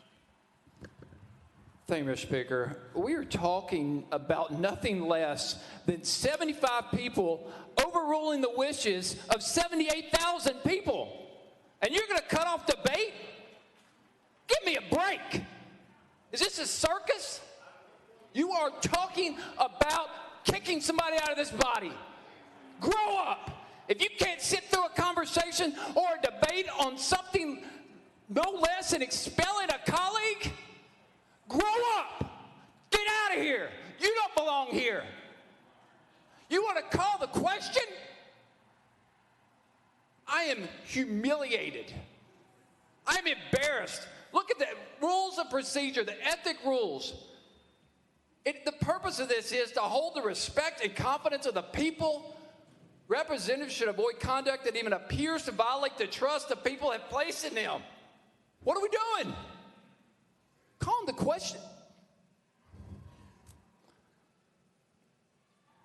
Ladies and gentlemen, point of order is, if you don't want to sit here and have this discussion, withdraw the resolution. Let's move on to the people's business and actually address the issue that created what made you uncomfortable. The loss of life, not just those 6 losses of lives. People in every community across this state that continue to be killed by gun violence. Hey, Chairman Clemmons, it's a point of order. I understand you're upset by the call of the question. If somebody have a point of order where we are, not a speech on the floor, but we're at a point of order if that's where you're wanting to go. The question's been called. It was put on the board as objection. The rule prevailed to take the vote. If there's a question about point of order, we'll be happy to take it. Anybody? Leader Camper? No?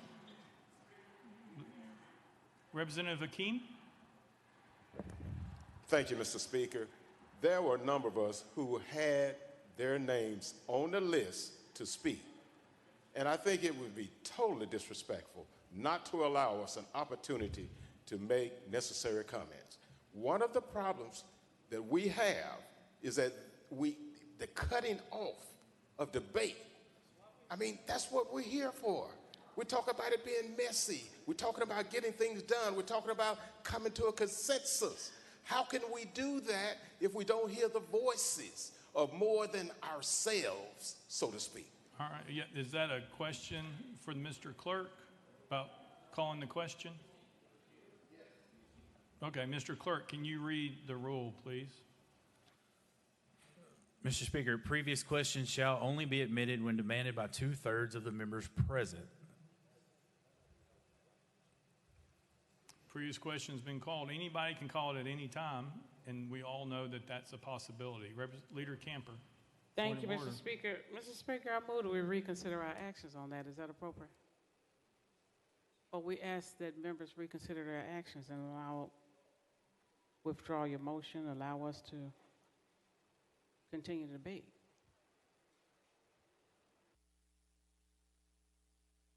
Hang on 1 second.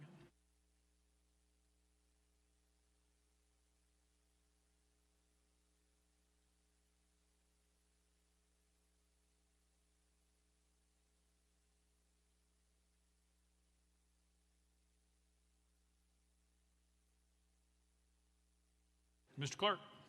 Mr. Speaker, this is from the rule. If the question prevails on the main motion, its effect shall be to preclude all future amendments and terminate all debate. So if previous question prevails, we're voting on the legislation. The previous question has prevailed, so therefore we move to vote. That cuts off all motions is that correct, Mr. Clerk? Mr. Speaker, that's correct. Yeah, Representative Jones still has his 5 minutes. Point of order, Representative Hardaway? Representative Hardaway. Thank you, Speaker. And would a reconsideration be proper at this time? Mr. Clerk. Mr. Speaker, no, it would not, as previous questions prevailed by 2/3 of the members present. Representative Hardaway. Mr. Clerk. The only right that does not cut off is the right of the proponent to close, and as the motion that was made earlier in the rule suspension, the representative in the well will have 5 minutes to close, even though previous question prevailed. Representative Hardaway. Thank you, Speaker. It's just in my mind, and I don't know whether the clerk is quoting our rules or Robert's rules, but we have a motion that can't be reconsidered. Mr. Clerk. An action, rather, that can't be reconsidered. Mr. Clerk. Mr. Speaker, the only opportunity to even be recognized once previous question has prevailed is as you have for a point of order or a parliamentary inquiry. So there's no opportunity to present a motion to reconsider. Representative Hardaway.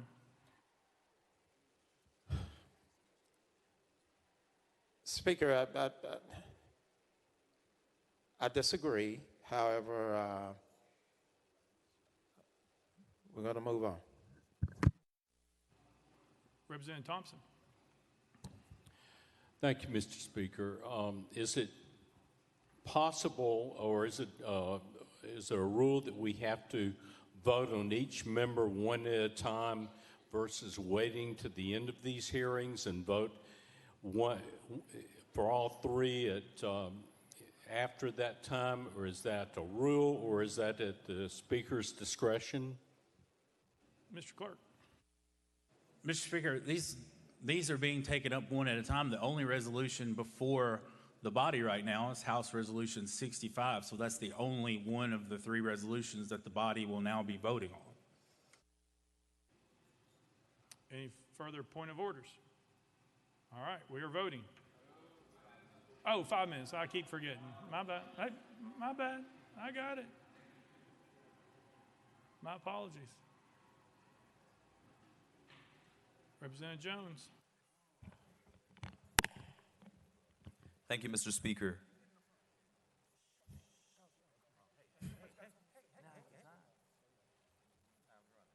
Thank you, Mr. Speaker. To my colleagues on the other side of the aisle, I want to say that you have the power, you have the votes to do what you're going to do today. But I want to let you know that when I came to this well, I was fighting for your children and grandchildren too. That to those who here will cast a vote for expulsion, I was fighting for your children too. To live free from the terror of school shootings and mass shootings. When I walked up to this well on last Thursday, I was thinking about the thousands of students who were outside demanding that we do something. In fact, many of their signs said, do something, do something, do something. That was their only ask of us, is to respond to their grief, to respond to a traumatized community. But in response to that, the first action of this body is to expel members for calling for common sense gun legislation. We were calling for a ban of assault weapons, and the response of this body is to assault democracy. This is a historic day for Tennessee, but it may mark a very dark day for Tennessee because it will signal to the nation that there is no democracy in this state. It will signal to the nation that if it can happen here in Tennessee, it's coming to your state next. And that is why the nation is watching us, what we do here. My prayer to you is that even if you expel me, that you still act to address the crisis of mass shootings. Because if I'm expelled from here, I'll be back out there with the people every week demanding that you act. If you expel me, I'll continue to show up because this issue is too important. I talked to too many students and mothers in tears this week who said, thank you for doing something. And so if you expel me, I recognize that it's not just about expelling me, but it's about expelling the people. But your action will do the exact opposite. It will galvanize them to see what is happening in this state requires sustained action. And so I hope that my colleagues on the other side of the aisle, regardless of what you decide to do to me, because this is not about me, but this is about those young people who are asking us to use our position and to uphold our oath, to protest and dissent from any action or legislation that is injurious to the people. I pray that we uphold our oath on this floor because, colleagues, the world is watching.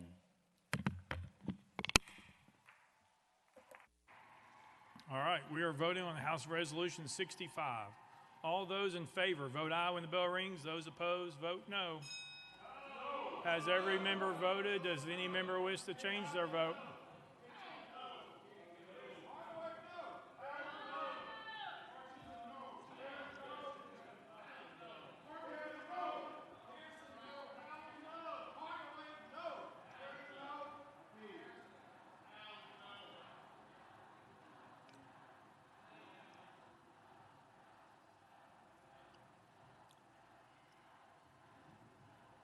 Mr. Clerk, take the vote. Aye, 72, 25 nays. Having received the concurrence of 2/3 of the members to which the House is entitled under Constitution of the State of Tennessee, House Resolution 65 is hereby adopted without objection. The motion to reconsider is tabled.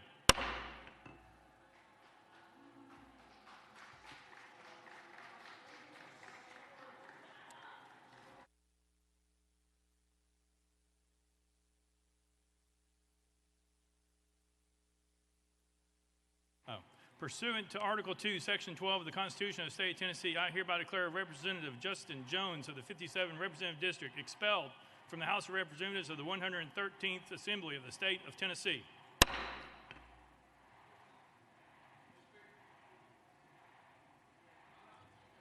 Chairman Clemmons.